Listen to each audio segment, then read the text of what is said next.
नमस्कार रहस्यों के शौकीनों, स्वागत है द सोल्स कॉल में, जहां कहानियां जिंदा हो उठती हैं। हम लाते हैं रहस्यमय किस्से, मस्तिष्क हिला देने वाले ऐतिहासिक रहस्य और शब्दों का जादू जो आपकी रूह को बांध ले। सब्सक्राइब करें, घंटी दबाएं और इस रोमांचक सफर में शामिल हो जाएं। Story info. ये कहानी है एक आरव नाम के लड़के की जो अपनी याददाश्त खो बैठा था। लेकिन एक दिन एक बहुत बड़े हादसे की वजह से उसकी याददाश्त वापस आ जाती है, जिस वजह से उसे पता चलता है कि उसके पूरे परिवार को किसी ने खत्म कर दिया है। तो वह अपने परिवार की मौत का बदला लेने की कसम खाता है। आखिर आरव कैसे लेगा अपने परिवार की मौत का बदला और अपने परिवार को कैसे आगे बढ़ाएगा? जानने के लिए पढ़ते रहिए the king of hidden empire और बने रहिए सिर्फ पॉकेट नोवेल एफएम पर। धन्यवाद। CH1 बिजली का झटका।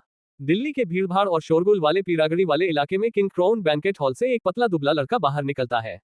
वह इस समय काफी ज्यादा मायूस था। उस लड़के के चेहरे को देखकर ऐसा लग रहा था जैसे उसे अभी अभी एक गहरा धक्का लगा हो। उस लड़के के एक हाथ में सैमसंग का कीपैड वाला मोबाइल था।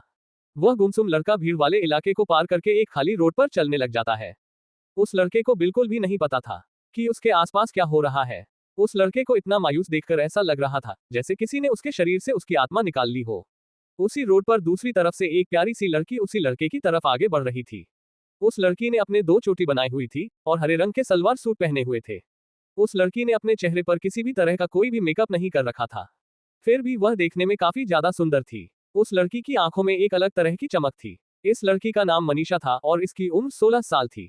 वही उसी रोड पर एक काले रंग की टोयोटा अर्बन क्रूजर खड़ी थी। उस गाड़ी के अंदर 4 इंसान बैठे थे जो काफी ज्यादा हटे कट्टे दिखाई दे रहे थे। उनके शरीर को देखकर साफ साफ पता चल रहा था कि वे मंजे हुए मार्शल आर्टिस्ट थे। ड्राइवर के बगल में बैठे वाले इंसान के हाथ में एक फोटो थी। वह इंसान पहले तो फोटो को देखता है और फिर सामने से चलते आते हुए उस लड़के को देखता है। थोड़ी देर तक ध्यान से देखने के बाद वह इंसान ड्राइवर की तरफ देखते हुए अपनी गर्दन हिलाता है।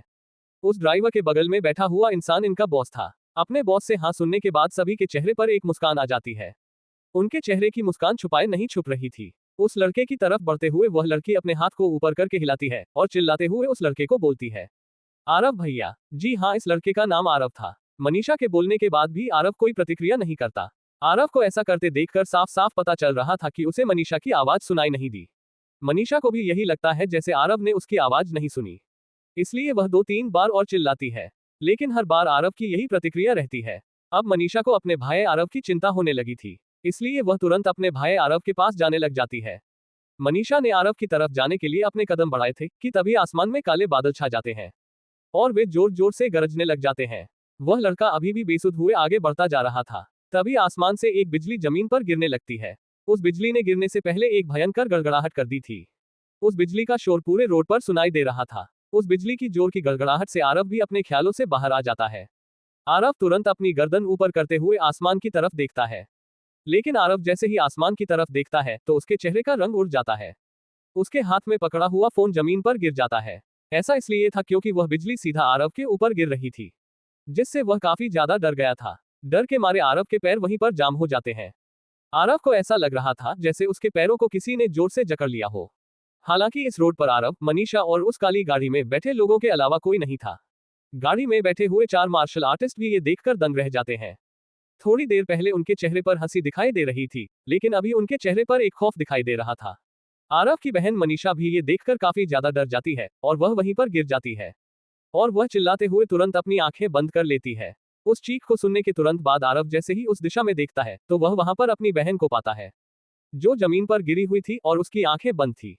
अपनी बहन को देखने के बाद आरव जैसे अपनी बहन की तरफ आगे बढ़ने के लिए जबरदस्ती अपने पैर को उठाता है, लेकिन तभी उसके ऊपर वह बिजली गिर जाती है। उस बिजली के आरव से टकराने के तुरंत बाद चारों तरफ धूल का गुबार फैल जाता है। गाड़ी में बैठे हुए चारों लोग दंग रह जाते हैं। उनका मुंह हैरानी में खुला का खुला रह जाता है। उन्हें विश्वास नहीं हो रहा था कि उनकी आंखों के सामने अभी अभी किसी के ऊपर बिजली गिरी और वह मौत को प्यारा हो गया। अपने भाई की मौत को अपनी आंखों के सामने देखकर उसे रोड पर बैठी लड़की की आंखों से भी आंसू बहने लग जाते हैं और वह दहाड़े मार मार कर रोने लग जाती है। मनीषा इतनी जोर जोर से रो रही थी कि उसके गले से एक शब्द भी नहीं निकल रहा था। माता पिता की मौत के बाद उस लड़की को उसके बड़े भाई ने ही उसका ख्याल रखा था। उस गाड़ी में बैठे लोगों की आंखों से भी आंसू बहने लग जाते हैं, लेकिन जैसे ही सामने से धुएं के गुब्बार हटता है तो वह अपने सामने के दृश्य को देखकर काफी ज्यादा हैरान हो जाते हैं, क्योंकि इतनी जोर की बिजली गिरने के बाद भी आरव की मौत नहीं हुई थी। आरव अब जमीन पर गिरा हुआ था, उसके शरीर से पानी की तरह खून बह रहा था, लेकिन उसकी आंखें खुली थी और वह मुंह खोलकर गहरी गहरी सांसें ले रहा था। सामने के नजारे को देखकर उन्हें ऐसा लगा जैसे उन्होंने कोई चमत्कार देख लिया हो। मनीषा भी अपने भाई को जीवित देखकर काफी ज्यादा हैरान हो जाती है, लेकिन वह अपने मन को काबू करते हुए तुरंत खड़ी होती है और दौड़ते हुए अपने भाई के पास जाती है और अपने भाई के सिर को उठाकर अपनी गोद में रख लेती है और रोने लग जाती है और जोर जोर से चिल्लाते हुए लोगों से मदद मांगती है।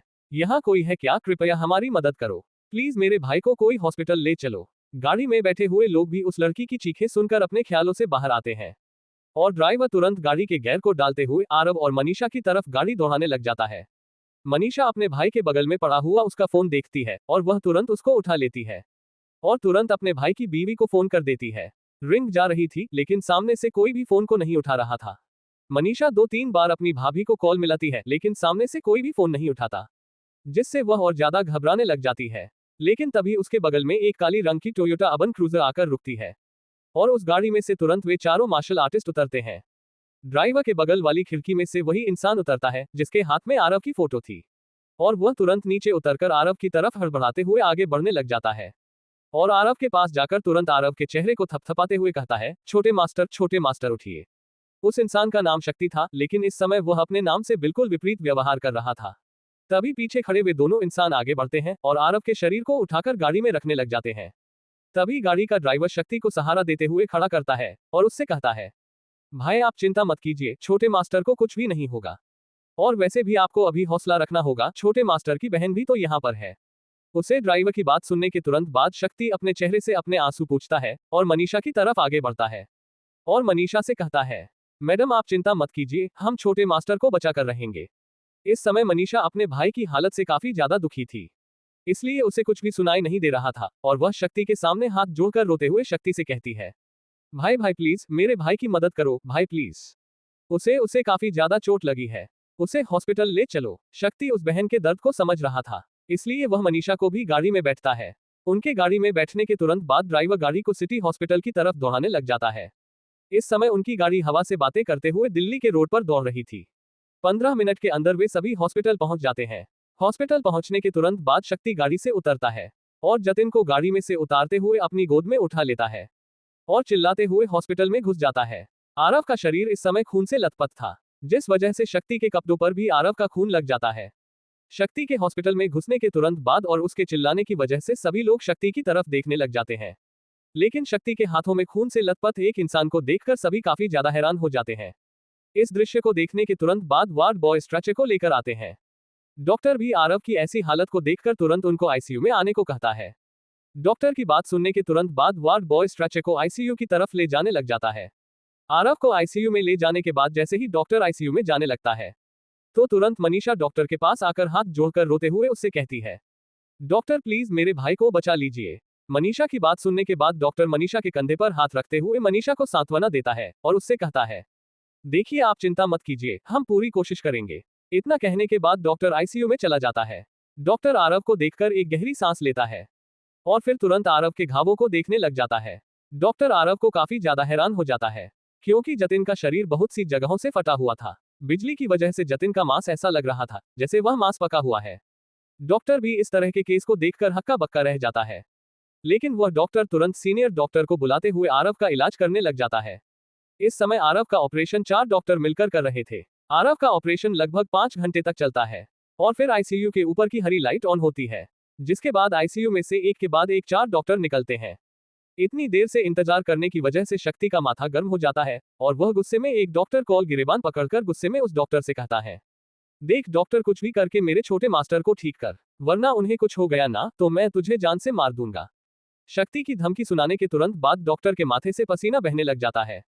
डॉक्टर शक्ति से इतना ज्यादा डर गया था कि वह अपने माथे का पसीना भी नहीं पोंछ पा रहा था। तभी बाकी के डॉक्टर उन दोनों के बीच में आते हुए शक्ति को शांत करते हुए कहते हैं, देखिए आपके छोटे मास्टर बिल्कुल ठीक हैं। उनका ऑपरेशन करने के बाद हमें पता चला कि उन्हें बिजली का झटका लगा है, इस वजह से वह कोमा में चले गए हैं और उन्हें कोमा से बाहर आने में 1 दिन भी लग सकता है, 1 महीना भी, 1 साल या फिर उससे ज्यादा समय भी। लेकिन आपके छोटे मास्टर खतरे से बिल्कुल बाहर हैं।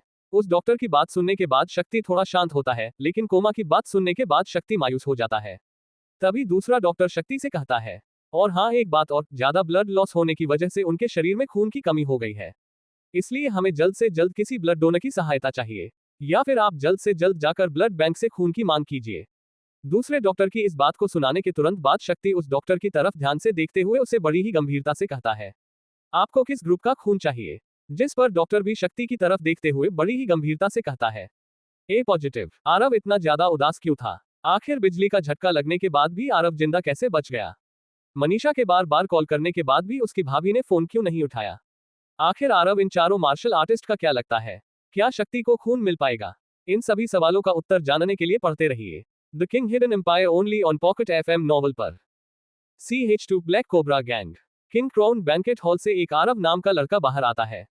वह काफी ज्यादा दुखी था। भीड़ भाड़ वाले इलाके को पार करके आरव एक खाली रोड पर चलने लग जाता है। उसकी बहन मनीषा भी उसी की तरफ आगे बढ़ रही थी, लेकिन आरव को इसका जरा सा भी ध्यान नहीं था। उसी रोड पर एक काले रंग की गाड़ी खड़ी थी जिसमें 4 इंसान बैठे थे। मनीषा आरव को बोलती है, लेकिन आरव का ध्यान नहीं था।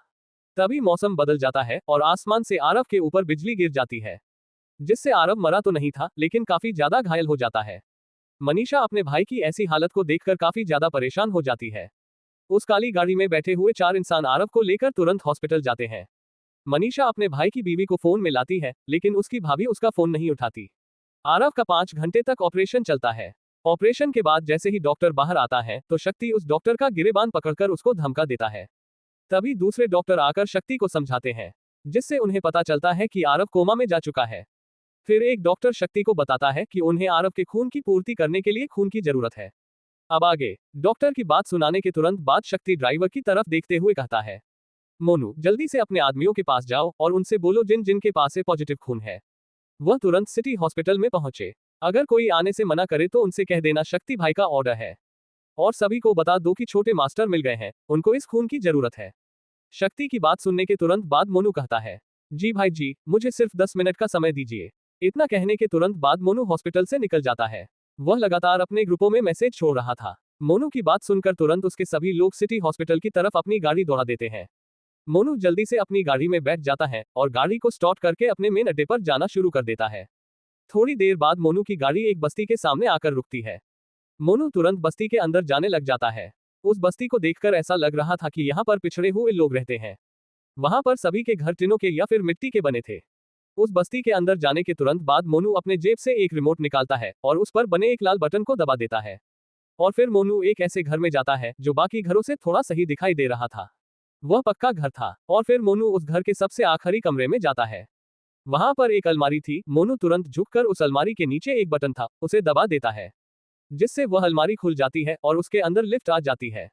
मोनू तुरंत उस लिफ्ट के अंदर चला जाता है और नीचे जाने वाले बटन को दबा देता है, जिससे सबसे पहले अलमारी का दरवाजा बंद होता है और फिर लिफ्ट का दरवाजा बंद होकर वह लिफ्ट नीचे जाने लग जाती है। नीचे जाने के बाद मोनू लिफ्ट से बाहर आता है। लिफ्ट से बाहर आने के बाद मोनू एक बड़े से हॉल में आ जाता है। उसे हॉल में 200 से ज्यादा मार्शल आर्टिस्ट मौजूद थे और उन सभी ने काले रंग के कपड़े पहने हुए थे। उन सभी की कमर पर एक एक बंदूक टंगी हुई थी और हाथों में AK-47 राइफल थी। तभी मोनू सभी की तरफ देखते हुए बड़ी ही गंभीरता से कहता है, मेरे पास आप सभी को सुनाने के लिए एक खुश खबर भी है और एक बुरी खबर भी। आप सबसे पहले कौन सी खबर को सुनना चाहेंगे? जिस पर सभी लोग कहते हैं, हम खुश खबर को पहले सुनना चाहेंगे। उन सभी के एक साथ बोलने की वजह से वह हॉल गूंज जाता है। तभी मोनू एक गहरी सांस लेते हुए उनसे कहता है, हमें हमारे छोटे मास्टर मिल गए हैं। मोनू की बात सुनने के तुरंत बाद वहां पर मौजूद सभी लोगों के चेहरे पर एक मुस्कान आ जाती है और वह खुशी से नाचने लग जाते हैं। लेकिन तभी मोनू थोड़ा उदास होते हुए उनसे कहता है, आप सभी शांत हो जाए, मैंने अपनी पूरी बात नहीं कही है। मैंने आपको पहले भी कहा था, मेरे पास एक बुरी खबर है। और बुरी खबर यह है कि हमारे छोटे मास्टर काफी ज्यादा घायल हैं और वह सिटी हॉस्पिटल में एडमिट है। उनको ए पॉजिटिव खून चाहिए और शक्ति भाई का ऑर्डर है कि जिन जिन लोगों का खून ए पॉजिटिव है वह तुरंत सिटी हॉस्पिटल में पहुंचे। हमें कुछ भी करके हमारे छोटे मास्टर को बताना होगा। मोनू की बात सुनने के तुरंत बाद सभी लोग अपने हाथों की मुट्ठी बना लेते हैं और जोर से चिल्लाते हुए कहते हैं, हम छोटे मास्टर को बचाकर रहेंगे। तभी उनमें से एक इंसान बाहर आकर गुस्से में मोनू से पूछता है, मोनू भाई, आप मुझे उस इंसान का नाम बता दीजिए जिसने हमारे छोटे मास्टर की ऐसी हालत की है। मैं उस इंसान की खोपड़ी में अपनी बंदूक की पूरी मैगजीन खाली कर दूंगा। उस इंसान की बात सुनकर भीड़ भी जोर जोर से चिल्लाते हुए कहते हैं, हाँ मोनू भाई बताए, हाँ मोनू भाई बताए। तभी मोनू सभी को शांत करते हुए कहता है, आप सभी शांत हो जाए। क्या आप सबको लगता है कि हमारे छोटे मास्टर की ऐसी हालत कोई कर सकता है? मोनू की बात सुनने के तुरंत बाद सभी शांत हो जाते हैं। तभी मोनू आगे कहता है, हमारे छोटे मास्टर इतने ज्यादा शक्तिशाली है कि उनके ऊपर आसमान से बिजली गिर गई थी। लेकिन वह अभी भी जिंदा है और इसी वजह से उनके शरीर में कमी आ गई है। आप सभी तुरंत मेरे साथ सिटी हॉस्पिटल में चलें। मोनू की इस बात को सुनने के बाद वहां पर मौजूद सभी लोग काफी ज्यादा हैरान हो जाते हैं। उन्हें विश्वास नहीं हो रहा था कि उनके छोटे मास्टर इतने ज्यादा ताकतवर हो सकते हैं। लेकिन वे सभी तुरंत उस अंडरग्राउंड हॉल से होकर अंडरग्राउंड पार्किंग में चले जाते हैं। उस अंडरग्राउंड पार्किंग में लगभग 50 से ज्यादा काली एसयूवी खड़ी थी। उस पार्किंग में स्कॉर्पियो, फॉर्च्यूनर, बोलेरो जैसी बड़ी बड़ी गाड़ियां खड़ी थी।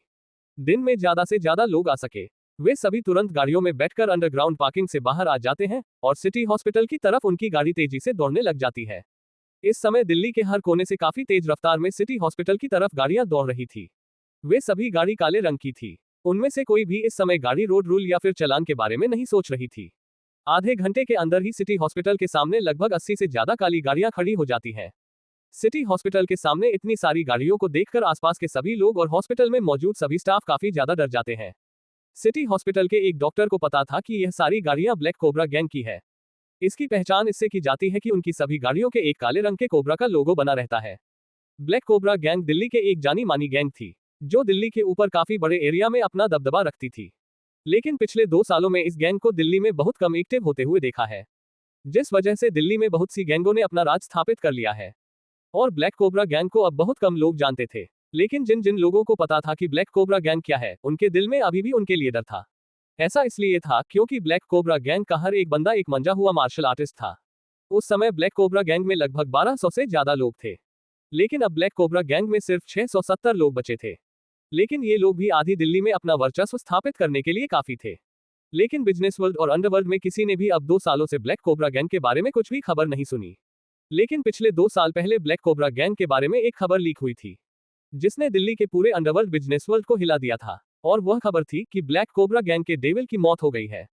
ब्लैक कोबरा गैंग का डेविल एक ऐसा खतरनाक इंसान था जिसकी मौत की खबर ने दिल्ली दिल्ली ही नहीं बल्कि उसके आसपास के इलाके के राज्यों में भी हलचल पैदा कर दी थी, जिस वजह से दिल्ली में ब्लैक कोबरा गैंग को एक ब्रांड माना जाता था। उस डेविल को सिर्फ बड़े बड़े बिजनेसमैन और बड़े बड़े अंडरवर्ल्ड के लोगों ने ही देखा था।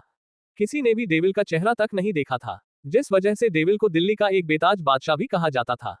बड़े बड़े सरकारी अधिकारी भी डेविल को छू तक नहीं पाए थे। लेकिन सरकार ने डेविल के लिए कोई ज्यादा बड़ा कदम नहीं उठाया था, क्योंकि डेविल कोई भी गैरकानूनी काम नहीं करता था। हालांकि डेविल लोगों को मारता था, जिनका सरकार भी कुछ नहीं बिगाड़ पाती थी। हालांकि डेविल ने बड़े बड़े बिजनेसमैन को भी मारा था, लेकिन उनको मारने के बाद डेविल अपने खिलाफ एक सबूत तक नहीं छोड़ता था, जिस वजह से आज तक कोई भी डेविल तक नहीं पहुंच पाया था। लेकिन आज ब्लैक कोबरा गैंग की इतनी सारी गाड़ियों को सिटी हॉस्पिटल के सामने देखकर दिल्ली के बिजनेस वर्ल्ड और अंडरवर्ल्ड में हलचल पैदा हो गई थी। सभी लोग ये पता लगा रहे थे कि ब्लैक कोबरा गैंग अचानक से क्यों सिटी हॉस्पिटल के सामने दिखाई दी है। वहीं ब्लैक कोबरा गैंग के सभी लोग हॉस्पिटल के अंदर जाकर एक एक करके अपने अपने ब्लड सैंपल दे रहे थे। अचानक से इस प्रतिक्रिया से सिटी हॉस्पिटल के मेन डॉक्टर महेश भारद्वाज को भी पता चल जाता है कि जिस लड़के को अभी अभी आईसीयू में एडमिट किया गया है, ये सभी लोग उसके लिए आए हैं। जिस वजह से आप महेश भारद्वाज के ऊपर आरव को ठीक करने का प्रेशर बढ़ जाता है। वही आईसीयू में आरव बेजान लाश की तरह पड़ा हुआ था, लेकिन अचानक से बिजली का झटका लगने की वजह से आरव को अपनी याददाश्त वापस आने लग गई थी। आरव एक ऐसी जगह खड़ा था जहां पर चारों तरफ सफेद रंग की रोशनी फैली हुई थी। अचानक से वह सफेद रंग की रोशनी गायब होने लग जाती है और आरव को अपने सामने एक बड़ा सा महल जैसा घर दिखाई दे रहा था। वह घर एकदम नई नवेली दुल्हन की तरह सजा हुआ था। तभी आरव को दिखाई देता है एक जगह से बड़े बड़े बालों और लंबी दाढ़ी वाला बाबा उस घर की तरफ ही आ रहा था। उस बाबा ने अपने पूरे शरीर पर भस्म लगाई हुई थी और उसने बहुत सारी रुद्राक्ष की माला भी पहनी हुई थी।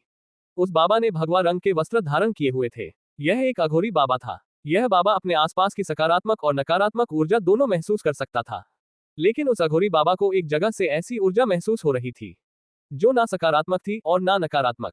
ये शून्यता की ऊर्जा थी। वह अघोरी बाबा उसी ऊर्जा का पीछा कर रहा थी। अचानक से वह अघोरी बाबा उसी घर के सामने आकर रुकता है, जिस घर को दुल्हन की तरह सजाया हुआ था। उस अघोरी बाबा को उस घर से काफी ज्यादा सकारात्मक ऊर्जा महसूस हो रही थी और उसी घर से उसे शून्यता की ऊर्जा भी महसूस हो रही थी। लेकिन वह ऊर्जा बाकी सकारात्मक ऊर्जा से काफी ज्यादा तेज थी। तभी उस घर का गार्ड अघोरी बाबा के सामने आकर उनसे कहता है, बाबा जी आपको क्या चाहिए? जिस पर वह अघोरी बाबा कहता है, क्या मैं एक बार इस घर के अंदर जा सकता हूँ? उस अघोरी बाबा की आवाज में एक अलग तरह की ताकत थी, जिसे सुनकर उस गार्ड को अपने ऊपर दबाव महसूस होने लग जाता है। वह गार्ड उस अघोरी बाबा से आगे कुछ बोल पाता उससे पहले ही गेट के सामने एक सफेद रंग की मर्सिडीज गाड़ी आकर रुकती है। उस गाड़ी के अंदर एक 70 वर्षीय बूढ़ा बैठा हुआ था, जिसकी दाढ़ी मूंछ सफेद थी और उसके आधे बाल उड़े हुए थे। उस बुढ़े के चेहरे पर एक अजीब तरह का तेज था। उस बुढ़े को देखकर ऐसा लग रहा था जैसे वह बहुत ही ज्ञानी हो। इस समय भी वह बुढ़ा अपनी गाड़ी में बैठा हुआ गीता पढ़ रहा था, जिससे ये साफ साफ पता चल रहा था कि यह बूढ़ा अध्यात्म से जुड़ा हुआ है। लेकिन गाड़ी को अचानक से ब्रेक लगने की वजह से वह बूढ़ा अपनी नजरें उठाकर गाड़ी से बाहर देखता है।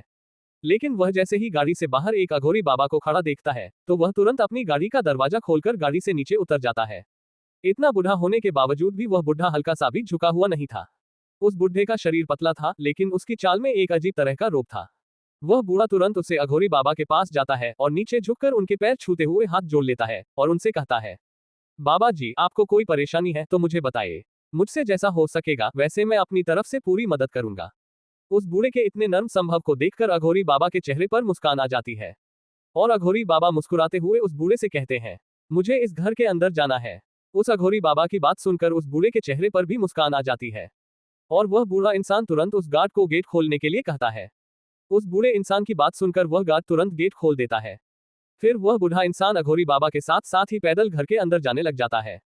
चलते चलते वह बूढ़ा इंसान मुस्कुराते हुए उस अघोरी बाबा से कहता है, बाबा जी, अगर आप बुरा ना माने तो मैं आपसे एक विनती करना चाहूंगा।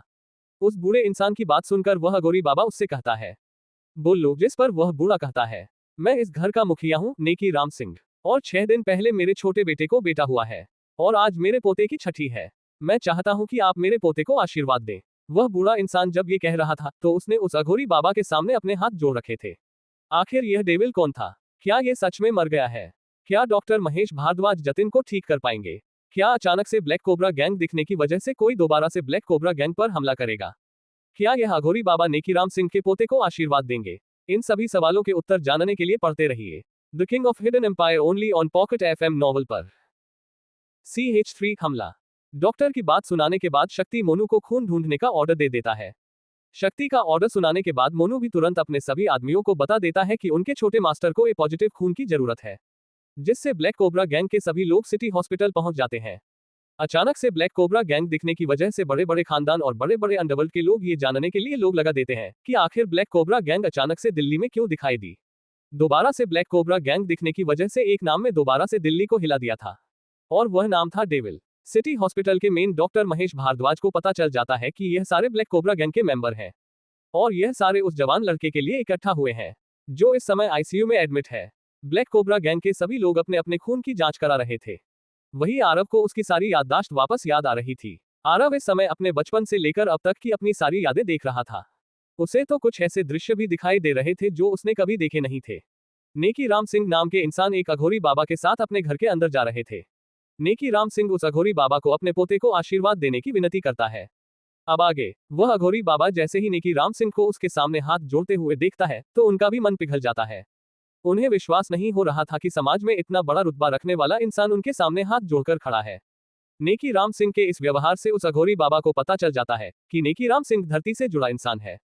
तो अघोरी बाबा नेकी राम सिंह को आश्वासन देते हैं कि वह उनके पोते को आशीर्वाद जरूर देंगे।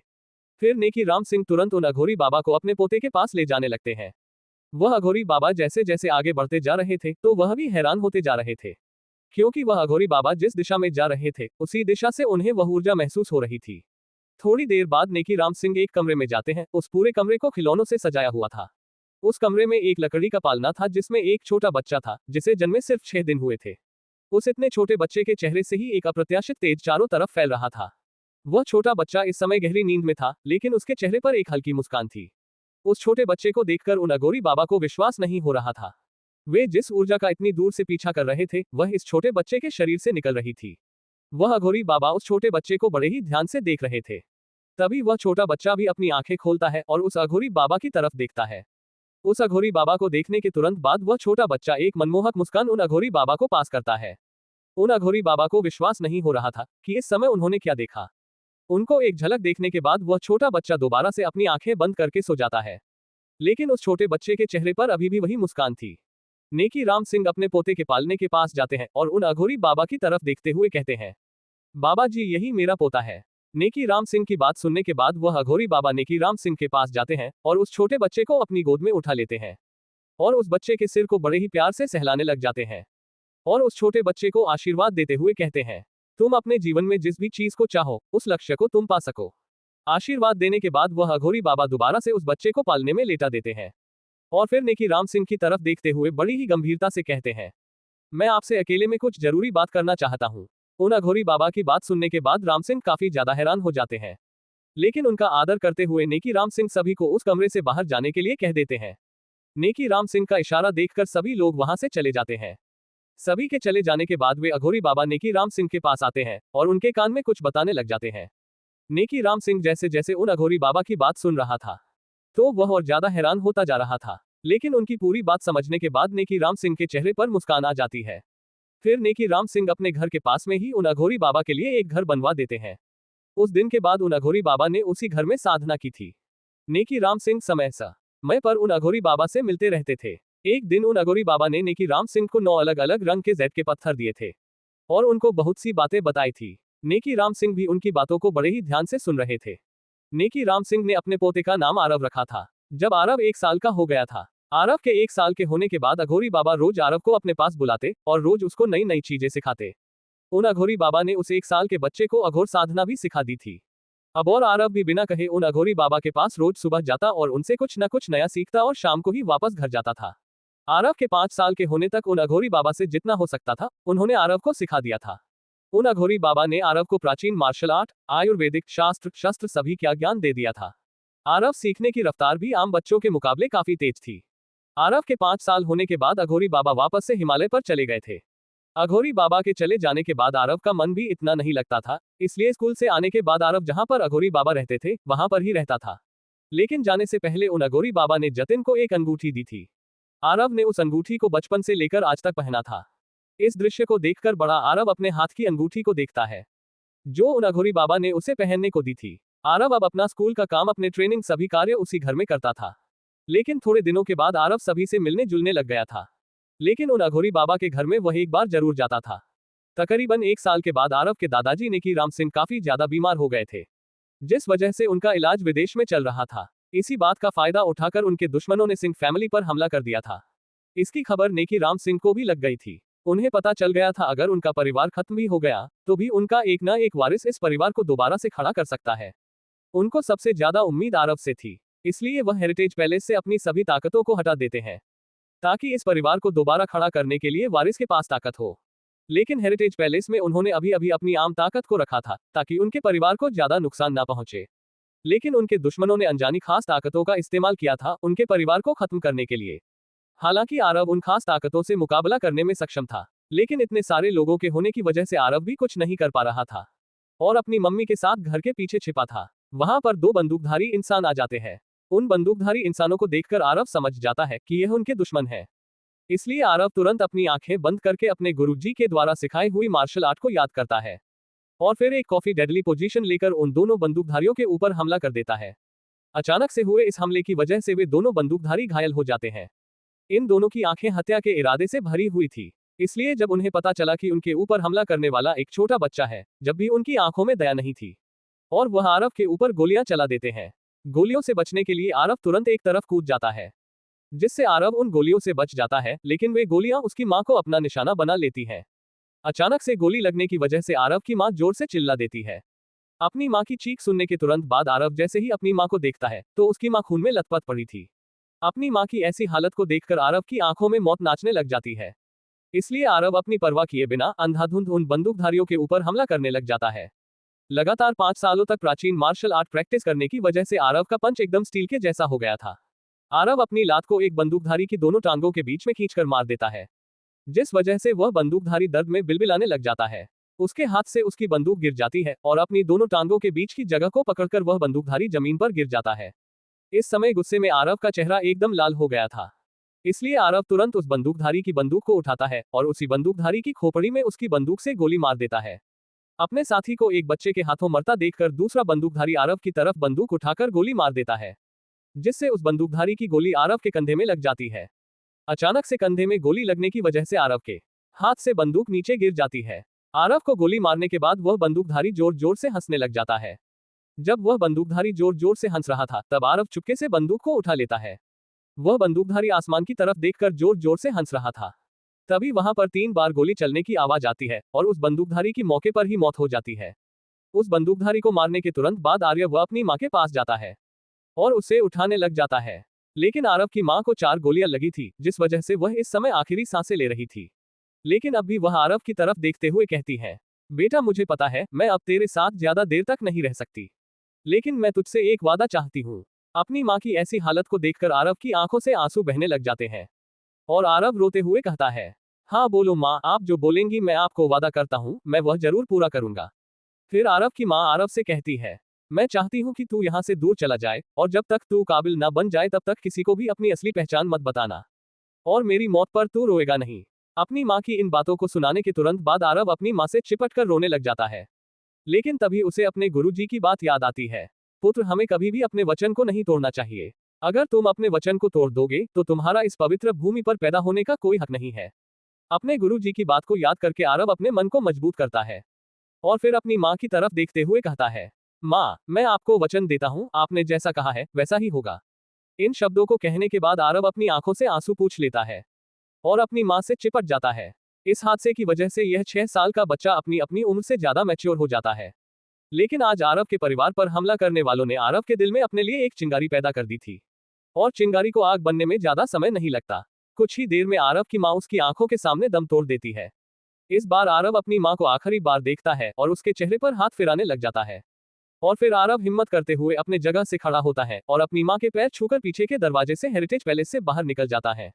आरव के कपड़े उसकी माँ और उसके खून में नहाए हुए थे। आरव अपने कंधे को पकड़कर तुरंत वहां से भाग जाता है।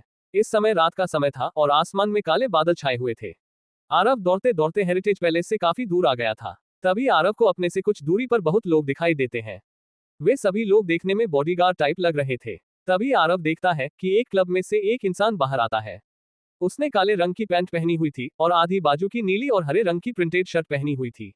उसके गले में मोटी सोने की चेन थी। उसके एक हाथ में मोटा सा खड़ा था और एक हाथ में घड़ी थी। उस इंसान की लंबाई तकरीबन 6 फुट की थी। उसका शरीर थोड़ा पतला था और उसने अपनी आंखों पर एक जोड़ी शेड्स सनग्लासेस की लगाई हुई थी। तभी आरव को उस इंसान के छाती पर एक हल्का लाल बिंदु दिखाई देता है जो इधर उधर घूम रहा था। आरव ने अभी अभी देखा था, ये लाल बिंदु स्नाइपर बंदूक के होते हैं। इतने सारे लोगों की मौत देखने के बाद आरव नहीं चाहता था कि वह अब किसी और की भी मौत देखे, लेकिन आरव का दिमाग उसे ऐसा करने में रोक रहा था। आखिर उस अघोरी बाबा ने आरव को कैसी अंगूठी दी थी? क्या इस हमले में आरव का पूरा परिवार खत्म हो गया था? आखिर कब आरव अपनी असली पहचान उजागर करेगा? क्या आरव उस इंसान को बचाएगा? इन सभी सवालों के उत्तर जानने के लिए पढ़ते रहिए the king of hidden empire only on pocket FM novel पर। CH4 Kapoor industries. नेकी राम सिंह की बात सुनकर वह अघोरी बाबा उसको आश्वासन देता कि वह उनके पोते को आशीर्वाद जरूर देंगे। आरव के पास पहुंचने के बाद वह अघोरी बाबा भी आरव को देखता ही रह जाता है। वह अघोरी बाबा जी जिस ऊर्जा का पीछा कर रहे थे वह ऊर्जा आरव के शरीर से निकल रही थी। अघोरी बाबा आरव को आशीर्वाद देते हैं। फिर अघोरी बाबा नेकी राम सिंह से अकेले में बातें करते हैं। इसके बाद नेकी राम सिंह उन अघोरी बाबा के लिए अपने घर के बगल में एक घर बनवा देते हैं। आरव के 1 साल के होने के बाद उन अघोरी बाबा ने आरव को लगभग 4 साल तक शिक्षा दी थी। फिर 1 साल के बाद आरव के दादाजी नेकी राम सिंह काफी ज्यादा बीमार हो जाते हैं, जिस वजह से उनका इलाज विदेश में हो रहा था। उनके दुश्मन इसी बात का फायदा उठाकर उनके परिवार पर हमला कर देते हैं, जिस वजह से उनका पूरा परिवार खत्म हो जाता है। लेकिन जैसे तैसे करके आरव वहां से बच निकल जाता है। काफी दूर पहुंचने के बाद आरव देखता है कि एक इंसान पर एक स्नाइपर निशाना लगाए बैठा हुआ है। अब आगे आरव अभी यही सोच रहा था, क्या उसे इस इंसान को बचाना चाहिए या नहीं। लेकिन तभी आरव देखता है कि वह लाल बिंदु धीरे धीरे करके उस इंसान के दिल के पास जा रहा है, जिस वजह से आरव के दिल की धड़कन बढ़ जाती है और वह तुरंत उस इंसान को बचाने के लिए दौड़ पड़ता है। क्लब के बाहर उस इंसान को अचानक से अपने कानों में एक बच्चे की आवाज सुनाई पड़ती है, बचो। वह इंसान उस दिशा की तरफ देखता जहां से आवाज आई है। उससे पहले ही उसको अपने आप पर एक जोरदार धक्का महसूस होता है और तभी वह स्नाइपर ट्रिगर दबा देता है और सभी को एक जोरदार बंदूक चलने की आवाज सुनाई देती है। लेकिन वह गोली उस इंसान को नहीं बल्कि क्लब के गेट पर लगती है, जिससे धातु से धातु टकराने की आवाज गूंज जाती है। उस आवाज को सुनाने के तुरंत बाद उस इंसान के साथी तुरंत उस दिशा की तरफ देख सकते हैं जहां से गोली चलने की आवाज आई थी। वहां पर उन्हें एक छिपा हुआ इंसान दिखाई देता है जिसके हाथ में लंबी नाली वाली स्नाइपर बंदूक थी।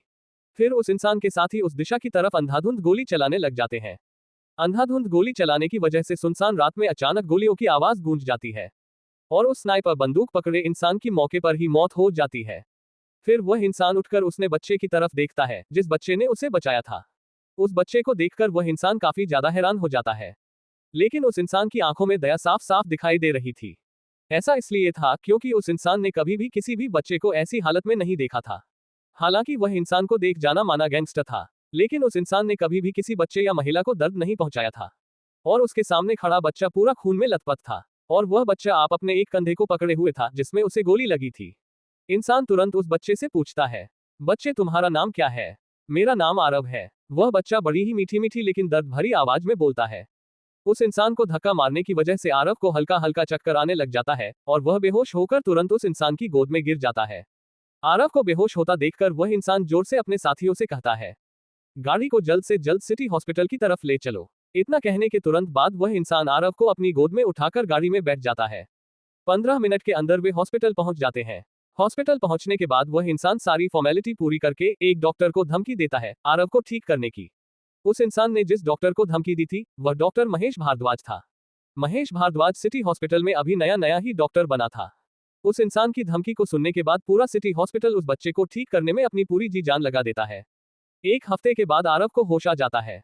आरव के होश में आने के बाद महेश भारद्वाज तुरंत उस इंसान के पास जाता है और उसे बताता है कि आरव को होश आ गया है। महेश भारद्वाज की बात सुनने के बाद वह इंसान तुरंत आरव के पास जाता है और उससे पूछता है, बच्चे क्या तुम ठीक हो? जिस पर आरव अपनी गर्दन हिलाते हुए कहता है, हाँ। फिर वह इंसान कहता है, क्या तुम्हें तुम्हारे घर वालों के बारे में पता है? मैं उन्हें इन्फॉर्म कर देता हूँ, वे हॉस्पिटल में आ जाएंगे।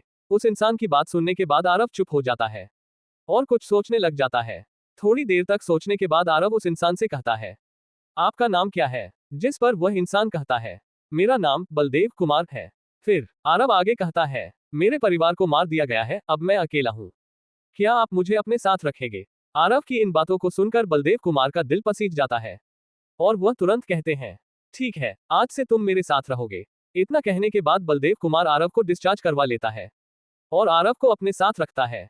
आरव की दिलचस्पी भी हथियार चलाने और मार्शल आर्ट सीखने में काफी ज्यादा थी।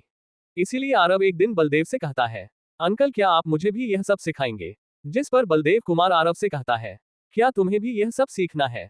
जिस पर आरव अपनी गर्दन हिला देता है। फिर बलदेव कुमार आरव को भी मार्शल आर्ट सिखाने लग जाता है। आरव की सीखने की रफ्तार सभी लोगों से काफी तेज थी। आरव जब तक 16 साल का हुआ तब तक वह काफी ट्रेंड और सबसे ताकतवर मार्शल आर्टिस्ट बन गया था। आरव में 12 साल के होने के बाद आरव ने बलदेव के काफी मशीनों में उसका साथ दिया था, जिस वजह से आरव ने पूरी दिल्ली में अपने नाम का एक अलग तरह का डर पैदा कर दिया था।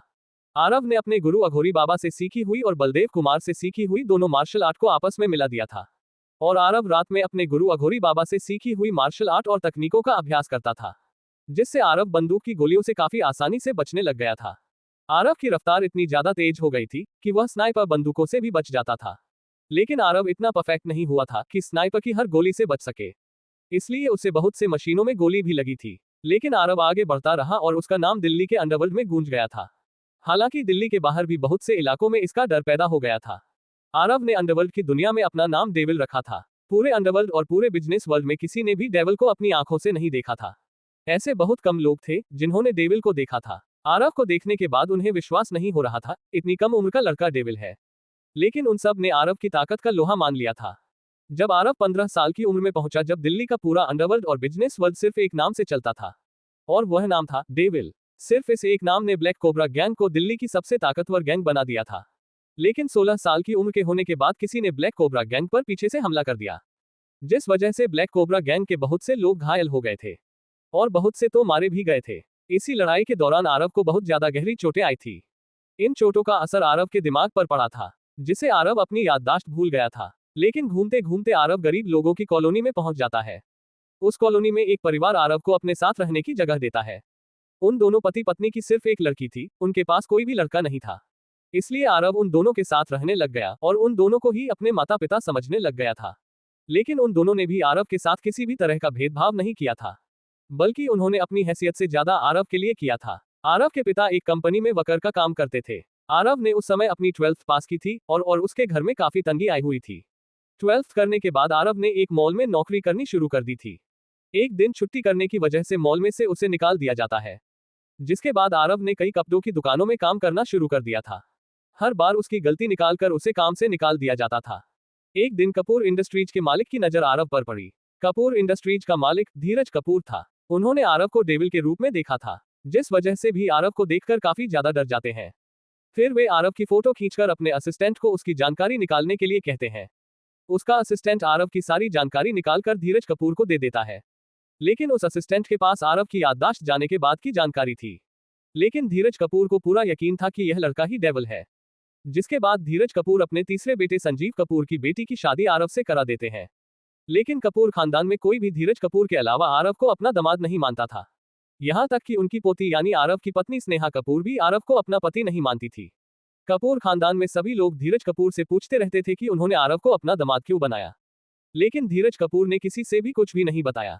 और 1.5 साल के बाद उनकी मृत्यु हो गई। जब आरव की शादी हुई थी तब आरव 20 साल का था। 19 साल की उम्र में आरव को गोद लिए हुए माता पिता की भी मौत हो जाती है। जिसके बाद आरव अपनी छोटी बहन मनीषा का खुद ख्याल रखता था। शादी होने के बाद आरव अपने ससुराल में घर जमाए बनकर रहता था। आरव कपूर खानदान में सभी के ताने सुनता था। आरव सभी के ताने इसलिए सुनता था ताकि उसकी बहन अच्छा जीवन बिता सके, क्योंकि उसकी बहन भी उसी के साथ रहती थी। जब तक धीरज कपूर जिंदा थे तब तक तो आरव को ज्यादा दिक्कत नहीं हुई थी। धीरज कपूर के डर से कोई भी आरव को उनके सामने कुछ नहीं कहता था, लेकिन पीछे से सभी लोग आरव की टांग खींचते थे। लेकिन धीरज कपूर के मरने के बाद किसी ने भी आरव को परेशान करने में कोई कमी नहीं छोड़ी थी। धीरज कपूर के मरने के 1 महीने बाद ही संजीव कपूर आरव को तलाक के पेपर दे देते हैं। लेकिन कोर्ट आरव और स्नेहा कपूर को 6 महीने तक एक साथ रहने के लिए कहता है।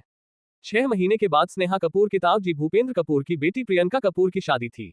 शादी वाले दिन भी आरव अपने काम पर गया हुआ था। आरव की दुकान पर एक कस्टमर ने आरव पर चोरी का आरोप लगा दिया था। कस्टमर एक लड़की थी, वह दुकान के मालिक गणेश प्रसाद से कह रही थी, अंकल आपको विश्वास नहीं हो रहा है तो आप खुद देख लीजिए, इसने उस बैग के अंदर एक जीन्स की पेंट रखी है। वह लड़की यह कहते वक्त एक बैग की तरफ इशारा करती है। उस लड़की ने खुद ही उस बैग में एक पेंट रखी थी और वह आरव को फंसाना चाहती थी, क्योंकि यह लड़की आरव की क्लासमेट थी। आरव जब स्कूल में जाता था तो आरव की पर्सनैलिटी काफी अच्छी थी। इस वजह से इस लड़की ने आरव को प्रपोज किया था, लेकिन आरव ने इस लड़की को रिजेक्ट कर दिया था। इसलिए ये लड़की आरव से अब अपना बदला ले रही थी। इस लड़की का नाम छवि था। छवि की बात सुनने के बाद गणेश प्रसाद उस बैग के अंदर देखते हैं तो उसके अंदर सच में एक पेंट रखी हुई थी। फिर गणेश प्रसाद आरव को गुस्से में देखते हैं और उसे डांटने लग जाते हैं। ए लड़के, तुझे जरा सी भी तमीज है कि नहीं? जिस इंसान ने तुझे काम दिया तू उसी इंसान के घर में चोरी कर रहा है। अगर अभी भी तेरे दिल में इंसानियत बची है तो निकल जा मेरी दुकान से, वरना मैं अभी पुलिस को बुलाता हूँ। आरव को डांट खाते देखकर छवि को काफी अच्छा लग रहा था। वही पुलिस की बात सुनकर आरव डर जाता है। इसलिए आरव गणेश प्रसाद जी से तुरंत कहता है, मालिक सच में मैंने चोरी नहीं की है, ये लड़की मुझे फंसाना चाहती है। अपने आप पर बात आते देखकर छवि तुरंत कहती है, अंकल देखो मैंने अभी इसे पकड़वा दिया है तो यह मुझे पर इल्जाम लगाने लग गया। आप एक काम कीजिए, आप पुलिस को बुला ही लीजिए, फिर मैं भी देखती हूँ इसे कौन बचाएगा, और मैं अभी अपने बॉयफ्रेंड को कॉल करके बुलाती हूँ। छवि को गुस्सा होते देखकर गणेश प्रसाद तुरंत कहते हैं, बेटा आप चिंता मत कीजिए, मैं अभी से बाहर निकलता हूँ। इतना कहकर गणेश प्रसाद तुरंत आरव की तरफ गुस्से भरी नजरों से देखते हैं और चिल्लाते हुए आरव से कहते हैं, ए हमरा दिमाग खराब मत कर, निकल जा हमारी दुकान से। गणेश प्रसाद की इस बात को सुनने के बाद आरव की गर्दन नीचे झुक जाती है और आरव अब गणेश प्रसाद के पास जाकर कहता है, ठीक है मैं चला जाऊंगा, लेकिन मेरी तनख्वाह। जिस पर गणेश प्रसाद आरव से कहते हैं, पहले तो चोरी करता है और फिर बाद में तनख्वाह भी मांगता है। इतना कहकर गणेश प्रसाद गल्ला खोलते हैं और उसमें से 2000 रुपए निकालकर और उनको देते हैं और चिल्लाते हुए कहते हैं, अब निकल यहाँ से। आरव भी 2000 रुपए को लेकर वहां से चला जाता है। आखिर आरव की याददाश्त कब वापस आएगी? क्या याददाश्त वापस आने के बाद आरव कपूर खानदान से बदला लेगा? आखिर आरव साथ अब आगे क्या होने वाला है? इन सवालों के उत्तर जानने के लिए पढ़ते रहिए the king of hidden empire only on pocket FM novel पर। CH5 होश आ गया। गणेश प्रसाद आरव से कहते हैं, पहले तो चोरी करता है और फिर बाद में तनख्वाह भी मांगता है। इतना कहकर गणेश प्रसाद गल्ला खोलते हैं और उसमें से 2000 रुपए निकालकर और उनको देते हैं और चिल्लाते हुए कहते हैं, अब निकल यहाँ से। आरव भी 2000 रुपए को लेकर वहां से चला जाता है। दुकान से निकलने के बाद आरव के फोन पर एक कॉल आता है और अब जैसे ही कॉल उठाता है तो दूसरी तरफ से काफी तेज कानों में चुभने वाली आवाज सुनाई देती है, आखिर कहाँ हो तुम? क्या आज भी लेट आने का इरादा है? एक काम करना, सीधे किंग क्राउन बैंक्वेट हॉल पहुंच जाना और हाँ ढंग के कपड़े पहन कर आना, कहीं आज के दिन भी हमारी बेइज्जती करा दो। आरव अपनी मायूस आवाज में कहता है, ठीक है। यह आवाज आरव की सासू माँ मीना कपूर की थी। फिर आरव अपनी शर्ट को दबाकर ऑटो लेकर किंग क्राउन बैंक्वेट हॉल पहुंच जाता है। आज के दिन उस बैंक्वेट हॉल की पार्किंग में बहुत सी लग्जरी गाड़ियां खड़ी थी। ऐसा इसलिए था क्योंकि आज के दिन भूपेंद्र कपूर की बेटी प्रियंका कपूर की शादी थी। आरव जैसे ही बैंक्वेट हॉल के अंदर जाने की कोशिश करता है तो गेट के सामने वाला गार्ड उसे अंदर जाने से रोक लेता है और आरव से कहता है, अंदर जाने के लिए आपके पास कोई इनविटेशन कार्ड है? जिस पर आरव कहता है, मुझे कार्ड की जरूरत नहीं है, मैं कपूर खानदान का दामाद हूँ। आरव की इन बातों को सुनकर गार्ड को हंसी आ जाती है और आरव से कहता है, अगर तुम कपूर खानदान के दामाद हो तो मैं भूपेंद्र कपूर हूँ। पता नहीं कहां कहां से आ जाते हैं। उस गार्ड ने इतना कहा ही था कि तभी पीछे से एक BMW सेकंड सीरीज 220i गाड़ी आकर रुकती है। उस गाड़ी के अंदर से एक हैंडसम सा नौजवान लड़का उतरता है। उस नौजवान लड़के ने काफी अच्छा और महंगा सूट पहना हुआ था। वह लड़का भूपेंद्र कपूर का बेटा आयुष कपूर था। आयुष कपूर तुरंत गार्ड के पास जाता है और उससे पूछता है, क्या हुआ? आयुष इस समय आरव को बिल्कुल नजरअंदाज कर देता है। आयुष की बात सुनकर वह गार्ड आयुष से बड़ी विनम्रता से कहता है, आयुष सर देखिए ना, ये लड़का अपने आप को कपूर खानदान का दामाद बता रहा है। अपने आप को सर कहे जाने पर आयुष काफी अच्छा महसूस करता है और उसके चेहरे पर एक लंबी मुस्कान आ जाती है। और फिर वह मुड़ते हुए आरव की तरफ देखता है और फिर आरव से कहता है, ओह अच्छा तो ये तुम थे। मैं भी सोचो पता नहीं कौन भिखारी खड़ा है। कम से कम आज के दिन तो कुछ अच्छे कपड़े पहन लेते ताकि तुम कपूर खानदान के दामाद लग सको। आ जाता है अपना गटर जैसा मुंह उठाकर। इतना कहकर आयुष गार्ड की तरफ देखता है और उससे कहता है, हाँ भाई ये तो हमारे घर का ही दामाद, लेकिन ज्यादा देर तक नहीं रहेगा, इसे अंदर जाने दो। इतना कहकर आयुष मंद मंद मुस्काने लग जाता है और अंदर चला जाता है। वही आयुष की बात आरव को कुछ समझ नहीं आई थी। अब वह गार्ड भी आरव को अंदर जाने से नहीं रोकता। अंदर जाने के बाद आरव देखता है कि यह बैंक्वेट हॉल काफी अच्छा है। आरव उस हॉल की खूबसूरती को निहार ही रहा था कि तभी उसे एक आवाज सुनाई देती है। यह आवाज एक लड़की की थी। कहाँ रह गए थे? उस आवाज को सुनने के बाद आरव जैसे ही देखता है तो उससे कुछ दूरी पर एक पिंक कलर का गाउन पहने एक लड़की खड़ी थी, जो काफी ज्यादा सुंदर दिखाई दे रही थी। वह लड़की देखने में ऐसी लग रही थी जैसे संगमरमर की कोई मूर्त हो। वह लड़की आरव की पत्नी स्नेहा कपूर थी। उस लड़की के बगल में मध्यम उम्र का एक इंसान और एक औरत खड़ी थी। यह आरव की सासू माँ और ससुर जी थे। तभी स्नेहा कपूर आरव को एक हाथ से पकड़कर एक कोने में लेकर जाती है। आरव भी चुपचाप स्नेहा कपूर के पीछे चलने लग जाता है। एक कोने में ले जाकर स्नेहा कपूर आरव के हाथों में कुछ पेपर्स देती है और धीरे से उसके कान में कहती है, जल्दी से इन पेपर्स पर साइन करो और खाना खाकर यहाँ से चलते बनो। और किसी को भी ये बताने की जरूरत नहीं है कि तुम कपूर खानदान के दामाद हो। स्नेहा कपूर की इन बातों को सुनकर आरव स्नेहा कपूर को हैरानी में देखता रहता है और फिर धीरे से स्नेहा कपूर से पूछता है, यह क्या है? जिस पर स्नेहा कपूर अपने दांत पीसते हुए कहती है, ये हमारे तलाक के पेपर हैं और अब मैं नहीं चाहती कि तुम और मैं अब पति पत्नी रहे, इसलिए जल्दी से इन पेपर्स पर साइन करो। स्नेहा कपूर की बात खत्म होने के तुरंत बाद स्नेहा कपूर की मां मीना कपूर आरव से कहती है, जल्दी से इन पेपर्स पर साइन करो और हमारी बेटी को यह ना मानने वाले रिश्ते से आजाद करो। फिर संजीव कपूर भी आरव से कहते हैं, जैसा मेरी बेटी कह रही है वैसा करो, वरना हमारे पास दूसरे भी तरीके हैं साइन करवाने के। इन सभी के दबाव में आकर आरव पेपर्स पर साइन कर देता है और अब आरव को समझ में आ रहा था कि आयुष कपूर क्या कहना चाहता था।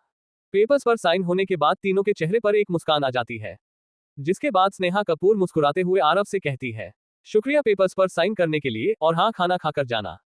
स्नेहा कपूर के इन शब्दों को सुनकर आरव को ऐसा लग रहा था जैसे किसी ने उसके दिल पर तीर से वार कर दिया हो। औरों का चेहरा उतर जाता है और वह पूरी तरह से मायूस हो जाता है। थोड़ी देर के बाद आरव अपनी गर्दन उठाकर देखता है तो स्नेहा किसी और लड़के के साथ हंस हंसकर बातें कर रही है। उस लड़के ने काफी महंगे कपड़े पहने हुए थे, जिससे साफ साफ पता चल रहा था कि वह भी किसी अमीर खानदान का लड़का है। इस दृश्य को देखकर आरव और ज्यादा उदास हो जाता है और बिना खाना खाए वहां से निकल जाता है। आरव को वहां से जाते हुए देखकर स्नेहा कपूर देख रही थी, लेकिन उसको आरव पर जरा सी भी दया नहीं आ रही थी। इस दृश्य के खत्म होने के तुरंत बाद आरव को अपने दिमाग में काफी तेज दर्द महसूस होता है। ये दर्द आरव को नहीं बल्कि इस दृश्य को देखते हुए आरव को हो रहा था और वह अगले ही पल अपने आप को हॉस्पिटल में पाता है। हॉस्पिटल में आने के तुरंत बाद आरव जैसे ही अपनी आंखें खोलने की कोशिश करता है तो उसे अपनी आंखों में काफी तेज दर्द महसूस होने लग जाता है, जिस वजह से आरव बेहोशी में ही चिल्लाने लग जाता है। अपने भाई को अचानक से ऐसे चिल्लाते देखकर मनीषा तुरंत डॉक्टरों को बुलाकर लाती है।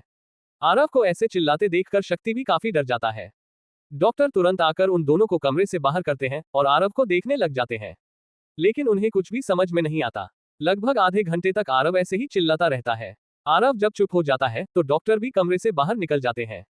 तभी मनीषा और शक्ति दोनों डॉक्टर से पूछते हैं, भाई अब कैसे हैं? छोटे मास्टर कैसे हैं? जिस पर डॉक्टर उनसे कहता है, देखिए हम अपनी पूरी कोशिश कर रहे हैं, हमें जैसे ही कुछ पता चलेगा तो हम आपको बता देंगे। इतना कहकर डॉक्टर वहां से चले जाते हैं। इतना कहकर डॉक्टर तुरंत सिटी हॉस्पिटल के मेन डॉक्टर के ऑफिस में जाता है।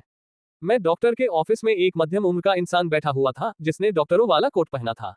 वह सिटी हॉस्पिटल के मेन डॉक्टर महेश भारद्वाज थे। महेश भारद्वाज उस डॉक्टर से पूछते हैं, मरीज की हालत कैसी है? जिस पर वह डॉक्टर महेश भारद्वाज से कहता है, सर आप उसके केस को रीड कर सकते हैं, मैंने आज तक कभी भी इस तरह का केस नहीं देखा। वैसे सर आप बता क्यों नहीं रहे हैं कि वह इंसान कौन है जिसके लिए आप इतने परेशान हैं? उस डॉक्टर की इस बात को सुनने के बाद महेश भारद्वाज आरव के केस की फाइल खोलकर पढ़ने लग जाते हैं। और महेश भारद्वाज डॉक्टर की तरफ बिना देखे उससे कहते हैं, तुम यहाँ से जा सकते हो। डॉक्टर भी समझ जाता है कि महेश भारद्वाज इस केस के बारे में आगे उससे कोई बात नहीं करना चाहते, इसलिए वह चुपचाप वहां से चला जाता है। उस डॉक्टर के जाने के बाद महेश भारद्वाज अपने आप से ही कहते हैं, मुझे ऐसा क्यों लग रहा है कि यह लड़का वही लड़का है जिसको मैंने 16 साल पहले ठीक किया था। ये कहते वक्त डॉक्टर महेश भारद्वाज अपने ख्यालों में खो गए थे।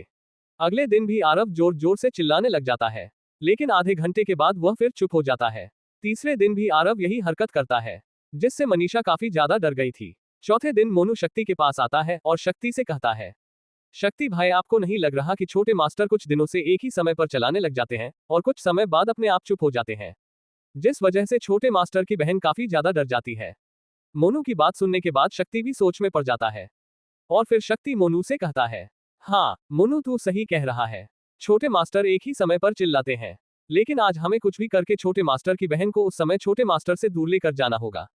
थोड़ी देर के बाद जैसे ही घड़ी में 12 बजे बजने वाले होते हैं, तो सभी मिलकर कुछ ना कुछ तिकड़म लगाकर मनीषा को उस समय हॉस्पिटल से बाहर लेकर चले जाते हैं।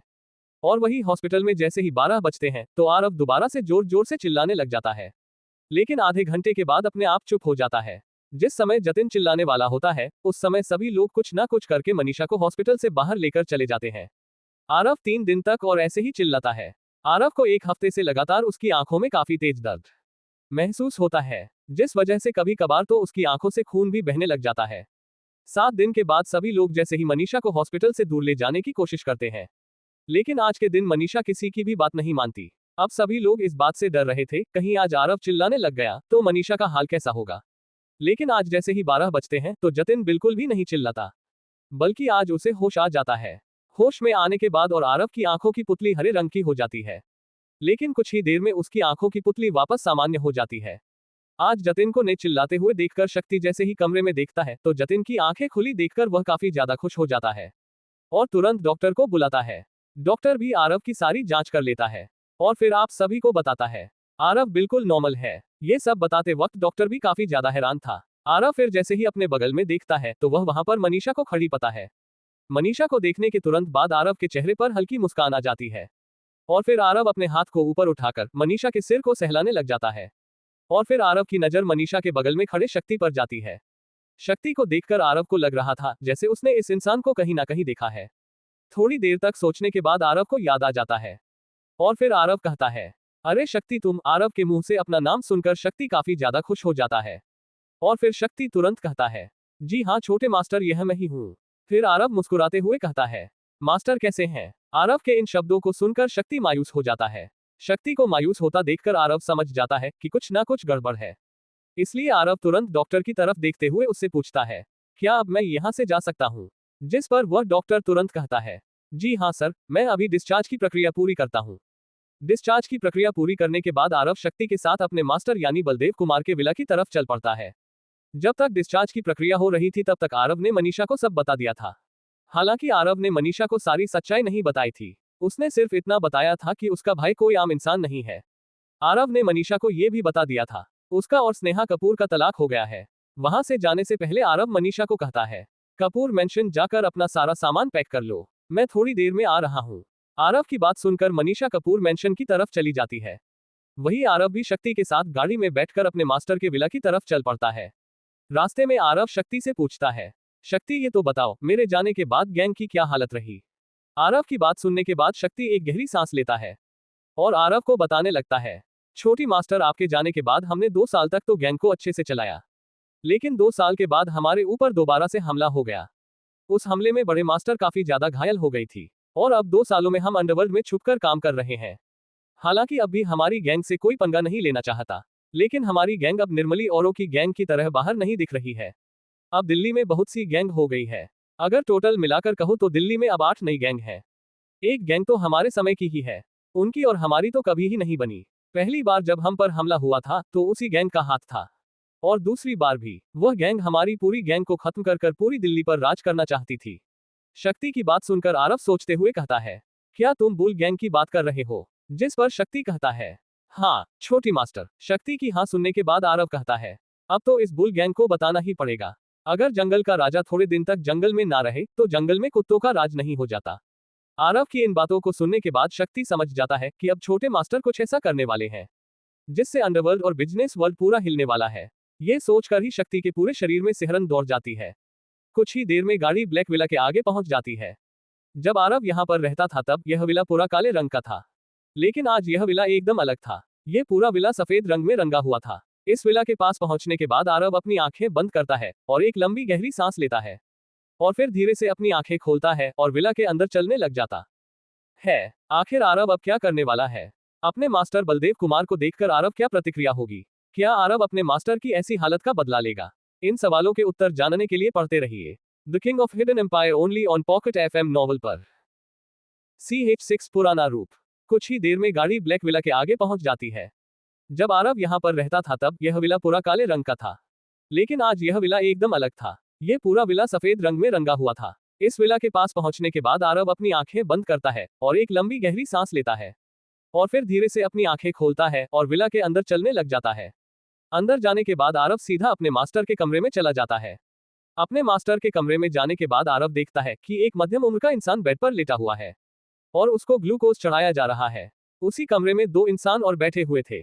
वे बलदेव कुमार के पर्सनल गार्ड फैजल और काजी थे। उन दोनों की लंबाई 6 फुट के करीब की थी और वे दोनों देखने में एकदम बाउंसर टाइप लग रहे थे। बेड पर लेटा हुआ इंसान यानी बलदेव कुमार और ज्यादा पतला हो गया था। अपने मास्टर को ऐसी हालत में देखकर आरव की आंखें भर आती हैं। आरव तुरंत अपने मास्टर बलदेव कुमार के पास जाता है और उनके पैर छू लेता है। अचानक से किसी का एहसास होते ही बलदेव कुमार अपनी आंखें खोलकर देखता है। फैजल और काजी तुरंत खड़े होकर बलदेव कुमार के पास पहुंच जाते हैं और आरव की तरफ अजीब तरह से देखते हैं। वे देख रहे थे कि यह इंसान आखिर कौन है। तभी आरव उनसे कहता है, फैजल काजी चिंता मत करो, मैं मास्टर को कुछ नहीं होने दूंगा। आरव की बात सुनने के बाद फैजल और काजी काफी ज्यादा हैरान हो जाते हैं। वे दोनों ये सोच रहे थे कि यह इंसान आखिर है कौन जो उन दोनों को जानता है। इसलिए वे दोनों आपस में एक दूसरे को देखते हैं। तब तक आरव नीचे झुककर अपने मास्टर बलदेव कुमार के बगल में बैठ जाता है और उनके हाथ को पकड़कर कहता है, मास्टर आप चिंता मत कीजिए, मैं वापस आ गया हूँ। आरव की बात सुनने के बाद बलदेव कुमार आरव की तरफ देखते हुए कहता है, आरव ये तू ही है ना? जिस पर आरव अपनी आंखों के आंसू पूछकर अपनी गर्दन हिला देता है। फैजल और काजी को भी जैसे ही पता चलता है कि यह आरव है तो उनकी आंखों में भी चमक आ जाती है। फिर आरव तुरंत अपने मास्टर की कलाई पकड़ता है और उनकी नब्ज को चेक करने लग जाता है। नब्ज को चेक करते वक्त आरव की आंखों की पुतली हरे रंग में चमकने लग जाती है। आरव को अब साफ साफ दिखाई दे रहा था कि उसके मास्टर के शरीर में किसी ने जहर डाला है और उसके मास्टर को यह जहर धीरे धीरे करके रोज दिया जा रहा है। अपने मास्टर को चेक करने के बाद आरव खड़ा होता है और फैजल की तरफ देखते हुए कहता है, फैजल क्या तुम मेरे लिए चांदी की सुइयों का इंतजाम कर सकते हो? जिस पर फैजल तुरंत अपनी गर्दन हिलाता है और दौड़ते हुए कमरे से बाहर निकल जाता है और कुछ ही देर में चांदी की सुइयों का एक डिब्बा लेकर वापस कमरे में आता है और आरव को दे देता है। इस समय कमरे में 2 डॉक्टर भी मौजूद थे। वे तुरंत आरव पास आते हैं और आरव को रोकते हुए कहते हैं, तुम ये क्या कर रहे हो? तुम्हें मरीज की हालत का नहीं पता क्या? और उन दोनों डॉक्टरों की तरफ मुड़ते हुए देखता है और उनसे कहता है, तुम कौन हो? जिस पर वे दोनों कहते हैं, हम डॉक्टर हैं और बलदेव जी का हम ही शुरू से इलाज कर रहे हैं। उनकी बात सुनने के बाद आरव उनकी तरफ देखते हुए बड़ी ही अजीब तरह से कहता है, तुम शुरू से इनका इलाज कर रहे हो और तुम्हें अब तक ये पता नहीं चला कि इनको रोज जहर दिया जा रहा है? किस तरह के डॉक्टर हो तुम? क्या पैसे देकर डिग्री खरीदी है क्या? आरव की बात सुनकर वे दोनों डॉक्टर थोड़ा डर जाते हैं, लेकिन हिम्मत करते हुए उनमें से एक डॉक्टर कहता है, तुम कैसे कह सकते हो इनको जहर दिया गया है? आरव उन डॉक्टरों का जवाब देना उचित नहीं समझता, इसीलिए आरव फैजल की तरफ देखते हुए कहता है, फैजल इन दोनों डॉक्टरों का मुंह बंद करो। आरव की बात सुनने के बाद फैजल बिना हिचके कहता है, जी छोटे मास्टर। इतना कहकर फैजल उन डॉक्टरों के पास जाता है और बिना सोचे समझे उन दोनों डॉक्टरों के चेहरे पर एक जोरदार थप्पड़ मार देता है, जिससे अचानक से पूरे कमरे में थप्पड़ मारने की आवाज गूंज जाती है और दोनों डॉक्टरों का चेहरा सूजकर लाल हो जाता है और फिर फैजल उन दोनों डॉक्टरों को पकड़ लेता है। फिर आरव एक गहरी सांस लेते हुए उसी डिब्बे के अंदर से चांदी की सुइयों को बाहर निकालता है और अपने मास्टर बलदेव कुमार के शरीर में जगह जगह पर लगाने लग जाता है। ये कार्य करते वक्त आरव की आंखों की पुतली हरे रंग में चमक रही थी। आरव जैसे ही अपनी आखिरी सुई लगाता है तो पहले तो कुछ नहीं होता, लेकिन कुछ पल बाद बलदेव कुमार उल्टी करने लग जाता है। उल्टी करते वक्त बलदेव कुमार के मुंह से काला खून बाहर निकल रहा था, जिससे साफ साफ ये पता चल रहा था कि उनको जहर दिया गया है। उल्टी करने के बाद बलदेव कुमार थोड़ी देर के लिए बेहोश हो जाते हैं। फिर आरव दोबारा से एक गहरी सांस लेता है और पलटते हुए दोनों डॉक्टरों की तरफ देखता है। और फिर बड़ी ही गंभीरता से पूछता है, कौन तुम्हें ये सब करने के लिए ऑर्डर दे रहा है? आरव की बात सुनने के बाद वे दोनों डॉक्टर डर जाते हैं। उनके मुंह से एक शब्द भी नहीं निकल रहा था। इस समय आरव उनकी आंखों में घूर रहा था, लेकिन उन दोनों डॉक्टरों के कुछ ना बोलने की वजह से आरव का गुस्सा और बढ़ जाता है।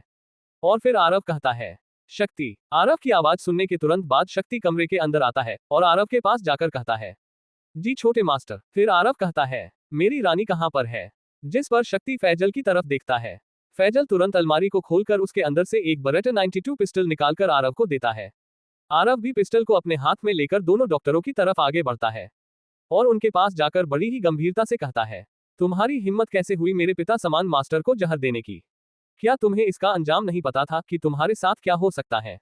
इतना कहने के बाद आरव एक डॉक्टर के बाल पकड़कर खींचता है और उससे कहता है, डॉक्टर भगवान का रूप होते हैं जो कि जान बचाते हैं ना कि लेते हैं। इतना कहने के बाद आरव उसके बालों को छोड़ देता है और उसको एक थप्पड़ मार देता है।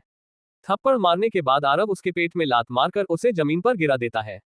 उसके बाद आरव उस डॉक्टर के सफेद कोट को पकड़कर खींचकर निकाल देता है और फिर उसे डॉक्टर के चेहरे पर अपना जूता रखकर उसे कुचलने लग जाता है, जिस वजह से यह डॉक्टर जोर जोर से दर्द के मारे चिल्लाने लग जाता है।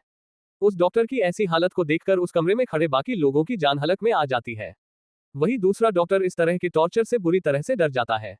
जब तक उस डॉक्टर के मुंह और नाक से खून नहीं निकलने लग जाता, जब तक आरव उस डॉक्टर के मुंह को नीचे दबाता रहता है। थोड़ी देर के बाद वह डॉक्टर चिल्लाने के भी हालत में नहीं रहा था। उस डॉक्टर के चेहरे को दबाते वक्त जतिन अपने हाथ में मौजूद पिस्टल की मैगजीन को बाहर निकालकर देखता है कि उसके अंदर गोली है कि नहीं। मैगजीन को बाहर निकालने के बाद जतिन देखता है कि उसके अंदर पूरी 15 गोली है। फिर आरव उस मैगजीन को डालकर गन को लोड करता है। उस डॉक्टर के दिल में गोली मार देता है। दिल में गोली लगने की वजह से उस डॉक्टर की वहीं पर ही मौत हो जाती है। पहले डॉक्टर को मारने के बाद आरव दूसरे डॉक्टर की तरफ आगे बढ़ता है और फिर उससे पूछता है, क्या मुझे बताएगा तुझे ये करने के लिए किसने कहा था? जिस पर भी डॉक्टर अपनी गर्दन को हाँ में हिलाने लग जाता है और फिर उस कमरे में देखने लग जाता है। कुछ इंसानों को देखने के बाद उसकी नजर उस इंसान पर पड़ जाती है जिसने उसे यह करने के लिए कहा था। वह डॉक्टर तुरंत उस इंसान की तरह हम अपनी उंगली कर कर बताता है, यही है वह इंसान जिसने मुझे ये करने के लिए कहा था। इतना कहने के बाद वह दूसरा डॉक्टर तुरंत आरव के पैरों में पड़ जाता है और कहता है, कृपया मुझे माफ कर दीजिए, मुझे जान से मत मारो। वह डॉक्टर आरव के पैरों में गिरकर अपनी जान के लिए गिड़गिड़ा रहा था, लेकिन आरव अपनी गर्दन को दूसरी तरफ घुमाता है और कहता है, अपनी जान तो तुमने तभी गवा दी थी जब तुमने ये कार्य किया था। इतना कहने के बाद आरव अपनी एक टांग को उठाता है और उस डॉक्टर की छाती में मारता है, जिससे वह डॉक्टर जमीन पर गिर जाता है। लेकिन आरव यहीं पर ही नहीं रुकता। जमीन पर गिरने के बाद आरव दोबारा से उस डॉक्टर की छाती में एक और जोरदार लात मार देता है। इस बार की लात लगने के बाद सभी को हड्डियां टूटने की आवाज साफ साफ सुनाई देती है। जतिन ने दूसरे डॉक्टर की छाती के रिबकेज को तोड़ दिया था। फिर आरव बिना देखे उस दूसरे डॉक्टर की खोपड़ी में गोली मार देता है, जिस वजह से उस दूसरे डॉक्टर की भी मौत हो जाती है। दोनों डॉक्टरों को मारने के बाद आरव उस इंसान के पास जाने लग जाता है जिस इंसान ने उन्हें ये करने के लिए कहा था। उसकी तरफ आगे बढ़ते हुए आरव गन को अपने पेंट के पीछे टांग लेता है। उस इंसान को भी पता चल गया था कि वह मरने वाला है, लेकिन वह एक बार तो अपनी जान बचाने की कोशिश कर सकता है, इसीलिए वह तुरंत अपने घुटनों के बल गिर जाता है और आरव से उसकी जान की भीख मांगते हुए कहता है, मुझे माफ कर दीजिए छोटे मास्टर, मैंने ये सब जानबूझकर नहीं किया। मैं नहीं चाहता था कि मास्टर मारे जाए, लेकिन मेरे दिमाग को लालच ने जकड़ लिया था। मैंने कभी अपने सपने में भी नहीं सोचा था कि मैं मास्टर को दिखा दूंगा। प्लीज मुझे माफ कर दीजिए छोटे मास्टर, प्लीज। मैं हमेशा आपका वफादार बनकर रहूंगा। आप जहां कहेंगे मैं वहीं पर सोऊंगा, आप जहां कहेंगे मैं वहीं पर ही सब कुछ करूंगा। लेकिन बस मुझे मारिए मत छोटे मास्टर। जब तक वह इंसान ये क्या रहा था तब तक आरव उसके पास पहुंच गया था और फिर उसके कॉलर को पकड़कर उसे ऊपर उठाता है और उसके चेहरे पर थप्पड़ मारने लग जाता है। आरव लगातार उस इंसान को 7 से 8 मार देता है, जिस वजह से उस इंसान का चेहरा पूरा लाल हो गया था। उसका चेहरा बुरी तरह से सूज गया था, उसके गाल फट गई थी, उसके मुंह से भी खून बह रहा था। लेकिन आरव को उस पर जरा सी भी दया नहीं आती और उस इंसान के दोनों टांगों के बीच में एक जोरदार लात मार देता है, जिससे वह इंसान अपने उस हिस्से को पकड़कर जमीन पर गिर जाता है और बिलक बिलक कर रोने लग जाता है। लेकिन आरव यहीं पर ही नहीं रुकता। आरव लगातार उसे पीटता रहता है, जिससे वह मरने की कगार पर पहुंच जाता है। आरव उस इंसान को ऊपर उठाता है और उसके सर को पकड़कर दीवार में दे मारता है, जिस वजह से उसके सिर से खून बहने लग जाता है। लेकिन आरव लगातार उस इंसान के सर को दीवार में मारता रहता है, जिस वजह से उस इंसान का सर फूट जाता है और वह मर जाता है। आरव को किसी इंसान को इतनी बेरहमी से मारते देखकर वहां पर मौजूद सभी लोगों की रीढ़ की हड्डी में ठंडक फैल जाती है। उन्हें विश्वास नहीं हो रहा था कि उनका छोटा मास्टर किसी इंसान को बिना किसी हथियार के मार सकता है। इन तीनों इंसानों को मारने के बाद आरव का गुस्सा थोड़ा शांत होता है। उस इंसान के सर को फोड़ने की वजह से उस इंसान का खून भी आरव के चेहरे पर लग गया था, जिससे आरव उस खून को अपने हाथ से पूछते हुए कहता है, जगह को साफ करो। आरव की बात सुनाने के तुरंत बाद शक्ति कुछ आदमियों को लेकर उस जगह को साफ करने लग जाता है। कुछ देर में वह जगह बिल्कुल पहले के जैसी हो जाती है, लेकिन उस कमरे में एक अजीब तरह का सन्नाटा पसरा हुआ था। कुछ ही देर में बलदेव कुमार को होश आ जाता है। बलदेव कुमार को होश में देखकर आरव के चेहरे पर एक मुस्कान आ जाती है। बलदेव कुमार तुरंत अपनी जगह से खड़े होते हुए आरव को देखते हैं और फिर तुरंत उसे अपने गले से लगा लेते हैं। आरव भी अपने मास्टर को गले लगा लेता है।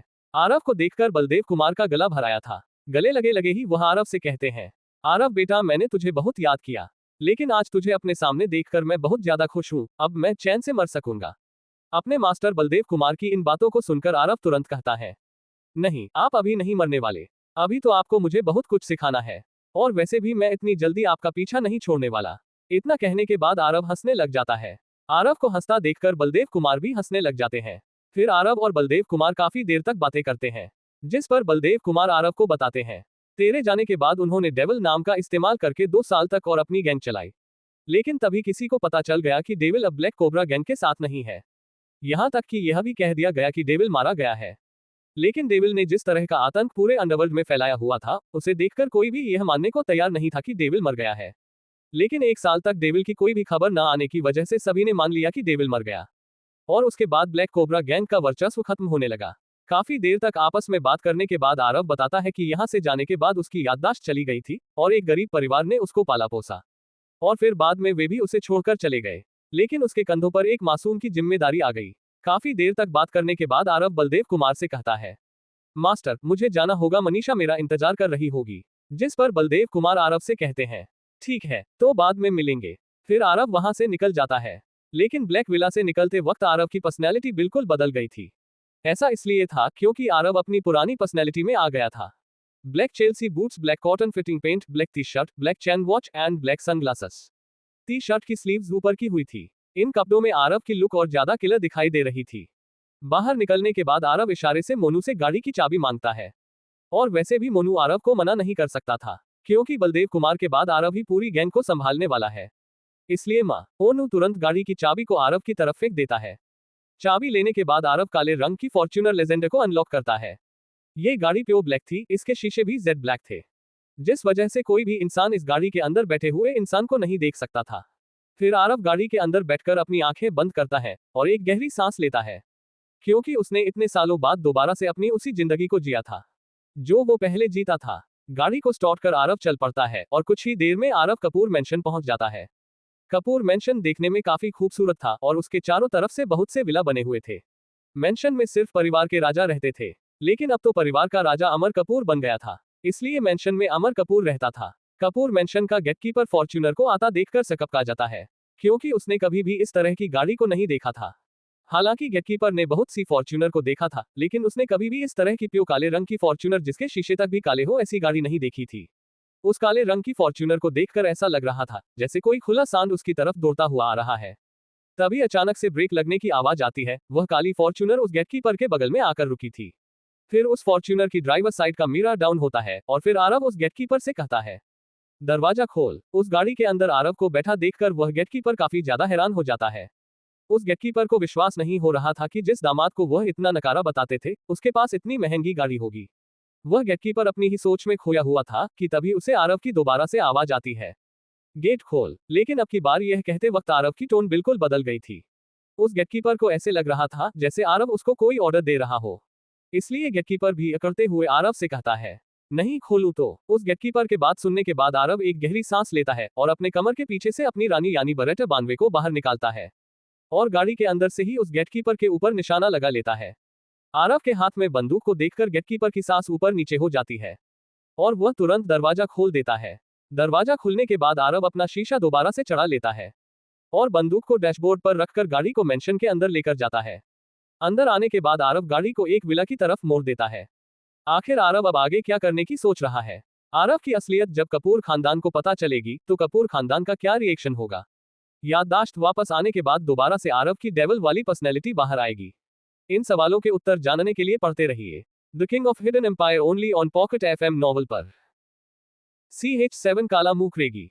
आरव के हाथ में बंदूक को देखकर गेटकीपर की सांस ऊपर नीचे हो जाती है और वह तुरंत दरवाजा खोल देता है। दरवाजा खुलने के बाद आरव अपना शीशा दोबारा से चढ़ा लेता है और बंदूक को डैशबोर्ड पर रखकर गाड़ी को मेंशन के अंदर लेकर जाता है। अंदर आने के बाद आरव गाड़ी को एक विला की तरफ मोड़ देता है।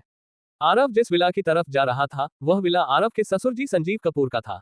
आरव विला के पास पहुंचकर गाड़ी रोकता उससे पहले ही आरव झटके से ब्रेक मारकर गाड़ी को रोक देता है और अपने सामने की दृश्य को देखकर आरव की आंखें बड़ी हो जाती है और उसका मुंह खुला का खुला रह जाता है। ऐसा इसलिए था क्योंकि आरव के सामने उसकी बहन मनीषा जमीन पर गिरे हुए अपने सामान को बैग में पैक कर रही थी और घर में रहने वाले बाकी के लोग आरव और उसकी बहन का सामान लाकर बाहर जमीन पर फेंक रहे थे। इसे देखकर आरव की आंखें गुस्से में लाल हो जाती है, लेकिन आरव अपनी आंखें बंद करके अपनी मुट्ठी भींचकर अपने आप को कंट्रोल करता है। आरव अपने आप को शांत करने की कोशिश करता है।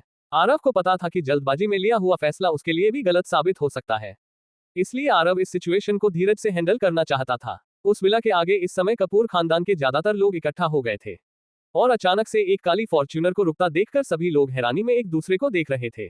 आरव अब एक गहरी सांस लेते हुए अपने आप को शांत करता है। आरव को अब पता है कि उसके पास कुछ ऐसी ताकत है जिसके सामने ये छोटे मोटे लोग कुछ भी नहीं है। वह जब चाहे इन्हें मसल कर रख सकता है। आरव इस समय गाड़ी में बैठा सभी की बातें सुन रहा था। आरव की सासू मां यानी मीना कपूर आरव की बहन मनीषा से कहती है, आए बड़ा भाई भाई करने वाली, क्या है तेरा भाई? कुछ भी नहीं है हमारे सामने, वो हमारे पैसों पर पलने वाला कुत्ता है। वो कुत्ता, वो तो मेरी बेटी के कर्म फूट गए थे, ना जाने किस घड़ी में उसकी शादी उस मनुष्य से करा दी थी। अब अपने सामान को जल्दी से उठा और यहाँ से चलती बन, नहीं मुझे धक्के मारकर भी बाहर निकालना आता है। मनीषा से ये सब कहते वक्त मीना कुमारी अपने आप को काफी बड़ा समझ रही थी। अपनी मम्मी की बात सुनकर स्नेहा कपूर कहती है, मम्मी बस कीजिए अब आप, इनसे अब हमारा कोई रिश्ता नहीं है।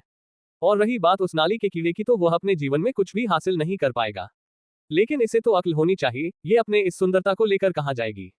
सुंदर लड़कियों का काम होता है अमीर लड़कों को फंसाना और उनके पैसों पर मौज उड़ाना। इतना कहकर स्नेहा कपूर धीरे धीरे मनीषा के पास जाती है और उसके चेहरे को अपने एक हाथ से पकड़कर भींचते हुए उससे कहती है, अगर तू चाहे तो मैं तुझे किसी कोठे पर काम दिलवा सकती हूँ। इतना कहकर स्नेहा कपूर जोर जोर से हंसने लग जाती है। तभी एक गुस्सैल आवाज स्नेहा कपूर को सुनाई देती है, लगता है तुम्हें इस काम को पूरा एक्सपीरियंस है, क्या तुम भी किसी कोठे पर जाती थी क्या? उस आवाज को सुनने के बाद सभी लोग उस दिशा की तरफ देखते हैं जहां से वह आवाज आई थी। तभी उस काली फॉर्च्यूनर का गेट खुलता है और फिर सभी को उसके अंदर से एक जाना पहचाना चेहरा बाहर निकलता हुआ दिखाई देता है। जो इंसान गाड़ी में से उतरा था उसे देखकर सब लोग काफी ज्यादा हैरान हो जाते हैं। फिर आरव धीरे धीरे आगे आता है और अपनी बहन को ऊपर उठाता है। अपनी बहन को ऊपर उठाने के तुरंत बाद मनीषा ने जो आंसू अब तक रोके हुए थे वह अपने भाई को देखकर बाहर आ जाते हैं और वह अपने भाई के गले लगकर रोने लग जाती है। मनीषा को ऐसे रोते देखकर आरव को अपने दिल में अजीब तरह का दर्द महसूस हो रहा था। आरव अपनी बहन को चुप कराने के लिए उसके सर को सहलाने लग जाता है। अपनी बहन के लिए इस तरह के शब्दों को सुनकर आरव को काफी ज्यादा गुस्सा आ जाता है। अपनी आंखों के सामने आरव को देखकर स्नेहा कपूर का गुस्सा बढ़ जाता है और वह गुस्से में चिल्लाते हुए आरव से कहती है, तुम्हारी हिम्मत कैसे हुई मेरे लिए इतने गंदे शब्दों का उपयोग करने की? तुम्हारी औकात ही क्या है? तुम हमारे टुकड़ों पर पलने वाले कुत्ते हो, लेकिन हम तुम्हें कुत्ता भी नहीं कह सकते क्योंकि कुत्ते कम से कम अपने मालिक के वफादार तो होते हैं। और तुम्हारी हिम्मत कैसे हुई हमारा तलाक होने के बाद कपूर मेंशन में आने की? अपनी बेटी के शब्दों को सुनकर मीना कपूर कहाँ पीछे रहने वाली थी। वह भी आरव की बेइज्जती करते हुए कहती है, हाँ हाँ, ओपन माउथ स्माइल लो आ गया एक और बेहुदा इंसान। अपना मुंह खोलने से पहले हमेशा ये देखना चाहिए कि तुम्हारी औकात क्या है। तुम हमारे सामने एक गंदी नाली के कीड़े के अलावा कुछ भी नहीं हो। वह तो शुक्र मनाओ तुम पापा जी का जिन्होंने तुम्हारी शादी हमारी बेटी से कराई, लेकिन अब तुम ना ही हमारी बेटी के पति हो और ना ही हमारा तुमसे कोई रिश्ता है। तुम्हारे लिए बेहतर यही होगा कि तुम अपनी इस बेहुदा बहन को लेकर यहाँ से निकल जाओ, वरना तुम्हारी यह बेहुदा बहन हमारा भी मुंह काला करा देगी। मीना कपूर इतना कहकर मनीषा की तरफ देखते हुए कहती है, पता नहीं कहाँ कहाँ मुंह मारती रहती है। मीना कपूर की इस बात को सुनने के बाद वहां पर खड़े कपूर खानदान के सभी लोग जोर जोर से हंसने लग जाते हैं। अपनी बहन की इतनी बेइज्जती सुनाने के बाद आरव के दिल में अब इन सब के लिए कोई भी दया नहीं बची थी। इसलिए आरव अपनी बहन को चुप कराता है और अपनी बहन को हटाकर मीना कपूर को देखता है और फिर बड़ी ही गंभीरता से मीना कपूर से कहता है, बस बहुत हो गया, मैं कुछ कह नहीं रहा हूं तो इसका मतलब यह नहीं कि तुम सब भोंकते ही जाओगे। और शुक्र मनाओ मेरे दिल में अभी भी धीरज कपूर के लिए थोड़ी बहुत इज्जत बची है। छोटी सी जिंदगी बची है, ढंग से गुजार लो, वरना तुम्हारा ये घमंड और बड़बोलापन तुम्हें बहुत जल्द सड़क पर ला देगा। और जो तुम बहुत मेरी औकात पर जा रहे थे ना, जिस दिन तुम्हें मेरी औकात पता चल गई ना, उस दिन तुम सब मेरे सामने घुटनों के बल बैठे होंगे पर मुझसे जिंदगी की भीख मांग रहे होंगे। आरव की इन बातों को सुनकर कपूर खानदान का नया राजा अमर कपूर आरव से कुछ कहता उससे पहले ही आरव उनकी तरफ अपनी गर्दन घुमाकर उनकी आंखों में देखता है, जिस वजह से अचानक से उनका पूरा शरीर कांप जाता है और वह कुछ बोलने के लायक नहीं रहते और वे जहां खड़े थे वहीं पर खड़े रह जाते हैं। आरव स्नेहा की तरह घूमता है और फिर उसकी तरफ देखते हुए जोर से उससे कहता है, तुम्हारी शादी धीरज कपूर ने मुझसे कराई थी और एक कागज का टुकड़ा यह फैसला नहीं कर सकता कि तुम मेरी पत्नी नहीं हो। मैं आरव तुम्हारा पति होने के नाते तुमसे पूछता हूँ, तुम अपने दादाजी के फैसले के विरुद्ध जाकर मुझसे शादी तोड़ना चाहती हो? अगर हाँ तो कल कोर्ट में आ जाना, वही फैसला होगा तुम्हारे पूरे खानदान का और हमारी शादी का।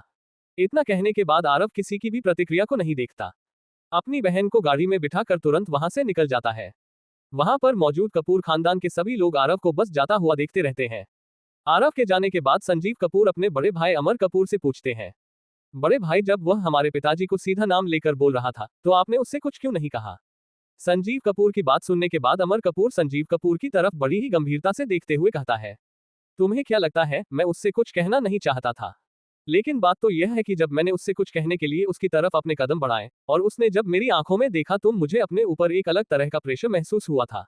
मेरी आंखों में देखने से ही उसने मेरे पूरे शरीर को हिला डाला था। मुझे तो यकीन नहीं हो रहा, जो इंसान हमारे सामने अपनी गर्दन ऊपर नहीं करता था वह इंसान हमारे परिवार में आकर हमको ही धमकी देकर चला गया। अमर कपूर की बात सुनने के बाद संजीव कपूर भी सोचता है, जब आरव सभी से बातें कर रहा था तो उसके ऊपर भी एक अलग तरह का प्रेशर पड़ रहा था। कपूर खानदान में आज के दिन आरव पर ही बात होती रही। वही आरव अपनी बहन को पुराने घर में ले जाता है जहां पर वह पहले रहते थे। ये घर ज्यादा बड़ा नहीं था, इसमें 2 कमरे और एक रसोई थी। अभी आरव को कुछ जरूरी काम था, इसीलिए आरव अपने पड़ोस वाली चाची को अपनी बहन का ख्याल रखने की कहकर वहां से चला जाता है। आरव अपनी बहन को अकेला छोड़कर इसलिए आ गया था क्योंकि आरव जब अपनी बहन को लेकर अपने पुराने घर जा रहा था तो उसे अपने कानों में एक बूढ़े आदमी की कर्कश आवाज सुनाई दी थी। वह बूढ़ी आवाज उससे कह रही थी, राजकुमार आप जल्द से जल्द कॉन्टिनेंटल बिल्डिंग के 37वें फ्लोर रूम नंबर 777 पर पहुंचे। उस बूढ़ी आवाज को सुनने के बाद आरव अपनी बहन की तरफ तुरंत देखता है, कहीं उसे भी ऐसी कोई आवाज नहीं सुनी। लेकिन अपने बहन के चेहरे के हाव भाव को देखकर आरव समझ जाता है कि उसकी बहन ने कुछ नहीं सुना। लेकिन तभी से आरव कुछ परेशान था कि आखिर यह बूढ़ा इंसान कौन हो सकता है और वह उसके दिमाग में डायरेक्ट अपनी बातें कैसे भेज सकता है। आरव इस बात को जानने के लिए तुरंत कॉन्टिनेंटल बिल्डिंग की तरफ चल पड़ता है। कुछ देर में आरव की गाड़ी कॉन्टिनेंटल बिल्डिंग के सामने आकर रुकती है। आरव बिना देर किए तुरंत कॉन्टिनेंटल बिल्डिंग के अंदर चला जाता है। अंदर जाने के बाद आरव इधर उधर देख रहा था छोटी ई तभी उसके सामने ब्लैक सूट में कवर एक बॉडीगार्ड आरव के पास आता है और आरव से पूछता है, क्या आप राजकुमार आरव है? उस बॉडीगार्ड को देखकर आरव समझ जाता है कि वह एक मंजा हुआ मार्शल आर्टिस्ट था। उस बॉडीगार्ड ने अपनी आंखों पर एक काला चश्मा भी पहना हुआ था जिसे देखकर कोई यह नहीं बता पा रहा था कि वह बॉडीगार्ड इस समय किस दिशा में देख रहा था। उस बॉडीगार्ड की बात का जवाब देते हुए आरव कहता है, जी हाँ मेरा नाम ही आरव है। जिस पर वह बॉडीगार्ड कहता है, मेरे साथ आइए। इतना कहने के बाद वह बॉडीगार्ड आरव को लिफ्ट की तरफ ले जाता है। लिफ्ट में जाने के बाद वह बॉडीगार्ड 37वें फ्लोर का बटन दबा देता है। आरव को उस बॉडीगार्ड की चुप्पी से पता चल गया था कि वह बॉडीगार्ड आरव से अब आगे बात नहीं करना चाहता है, इसलिए आरव भी उस बॉडीगार्ड से कुछ नहीं कहता। थोड़ी देर के बाद लिफ्ट का दरवाजा खुलता है और वे 37वें फ्लोर पर पहुंच जाते हैं। फिर वह बॉडीगार्ड आरव को 777 कमरे के पास लेकर जाता है और उसे अंदर जाने का इशारा कर देता है। आरव भी बिना कोई सवाल जवाब किए कमरे का दरवाजा खोलकर अंदर चला जाता है। अंदर जाने के बाद आरव देखता है कि उस पूरे कमरे को हल्की पीली रोशनी से रोशन किया हुआ है और उस कमरे में एक बड़ी सी मेज डली हुई थी जिसके पीछे 3 अधेड़ उम्र के बूढ़े इंसान बैठे हुए थे। आरव जैसे ही उन तीनों बूढ़े इंसानों को देखता है तो वही ये देख पा रहा था कि उनके शरीर से एक पावरफुल ऑरा निकल रहा है और उन तीनों बुढ़ों के चेहरे पर तेज साफ साफ दिखाई दे रहा था। इन तीनों बूढ़ों को देखकर आरव को लगा जैसे वह किसी बड़े एक्सपर्ट के सामने खड़ा हो, इसलिए वह उनके सम्मान में अपना सर झुका लेता है। आरव ने अब तक अपनी जिंदगी में सबसे ज्यादा प्रेशर किसी के सामने फील किया था तो वह उसके गुरु अघोरी बाबा थे।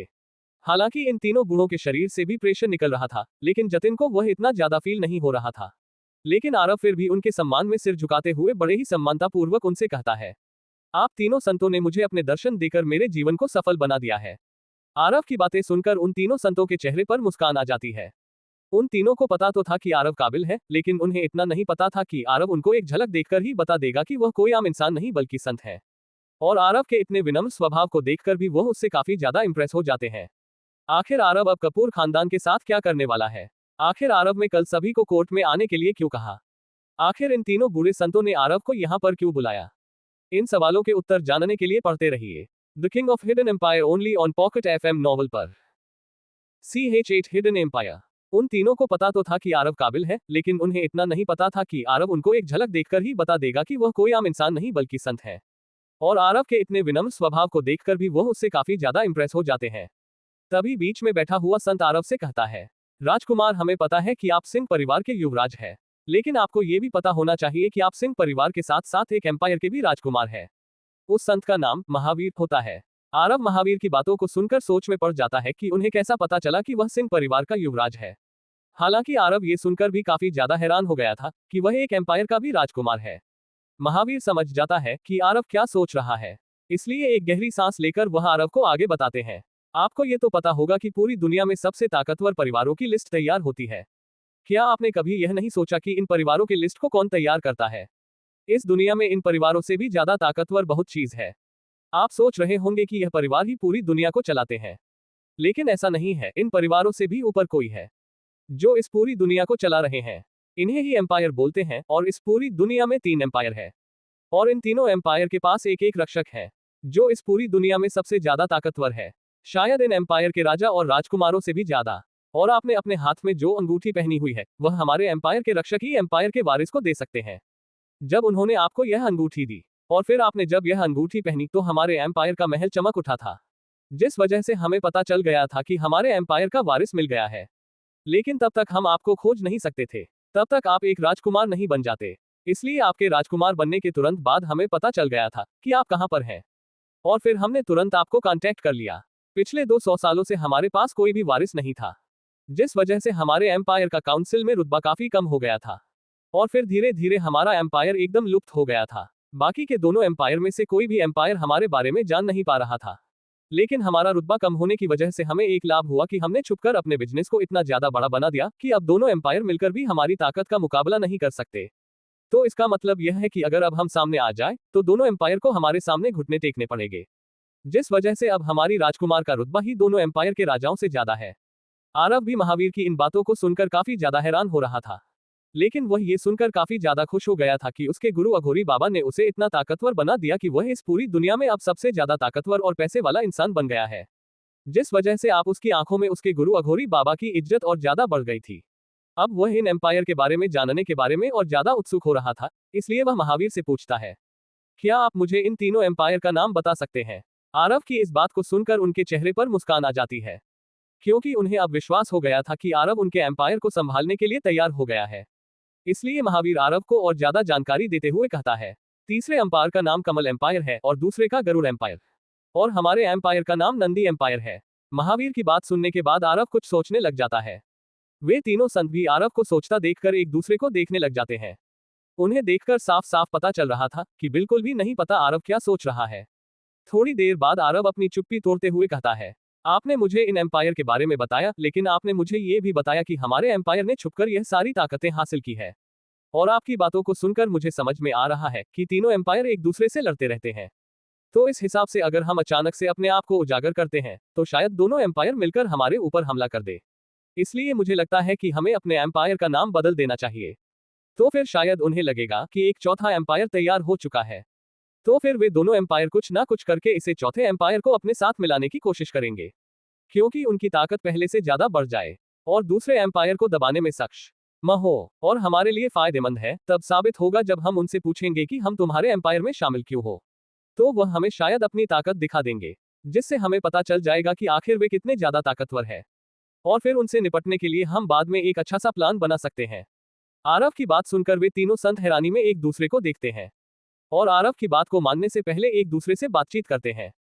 तभी महावीर के बगल में बैठा दूसरा संत, जिसका नाम ललित होता है, वह महावीर से कहता है, महावीर, मुझे राजकुमार का प्लेन अच्छा तो लगा, लेकिन इसमें मुझे थोड़ा डाउट है।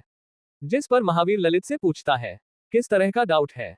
मुझे लगता है अगर हम एक नए एम्पायर को प्रकट करते हैं तो शायद वे दोनों एम्पायर हमारे एम्पायर को दबा दें, जिस वजह से शायद हमें भारी नुकसान हो सकता है। ललित की बातें सुनकर तीसरा संत, जिसका नाम लक्ष्मण है, वह कहता है, मुझे नहीं लगता ऐसा कुछ होगा।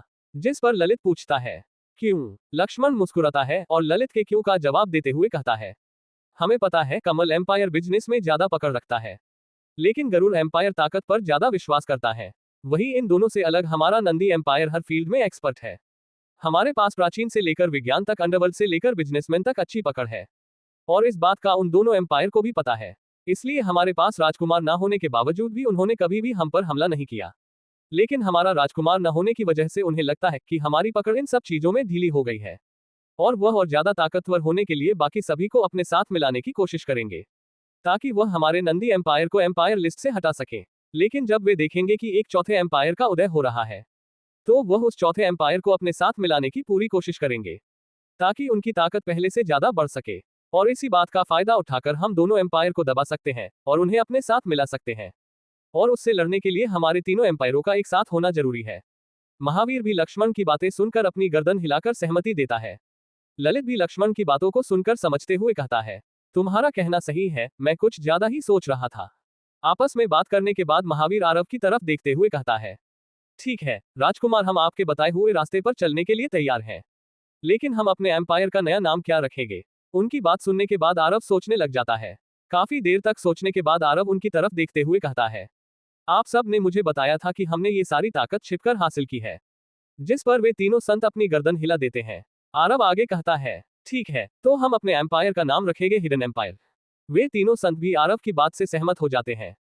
फिर वे तीनों संत आरव से काफी और मुद्दों के बारे में बात करते हैं।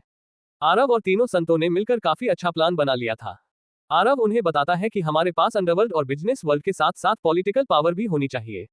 फिर आरव उनको बताता है कि वह यूनिवर्सिटी में जाना चाहता है। जिस पर वे तीनों संत आरव से पूछते हैं, क्यों? आरव बताता है, यूनिवर्सिटी में बहुत ही काबिल बच्चे होंगे जो अलग अलग फील्ड में काफी ज्यादा टैलेंटेड होंगे। अगर हम उन्हें रिक्रूट कर लेते हैं तो हमारा हिडन एम्पायर और अच्छी तरह से ग्रो कर सकता है। आरव की इस बात को सुनकर वे तीनों संत हाँ भर देते हैं। आरव एक गहरी सांस लेते हुए उन तीनों को देखता है और फिर गंभीरता से उनसे कहता है, आप सब इतना कुछ जानते हैं, तो क्या आप मुझे ये भी बता सकते हैं कि मेरे परिवार में मेरे अलावा कोई और जिंदा है भी या नहीं?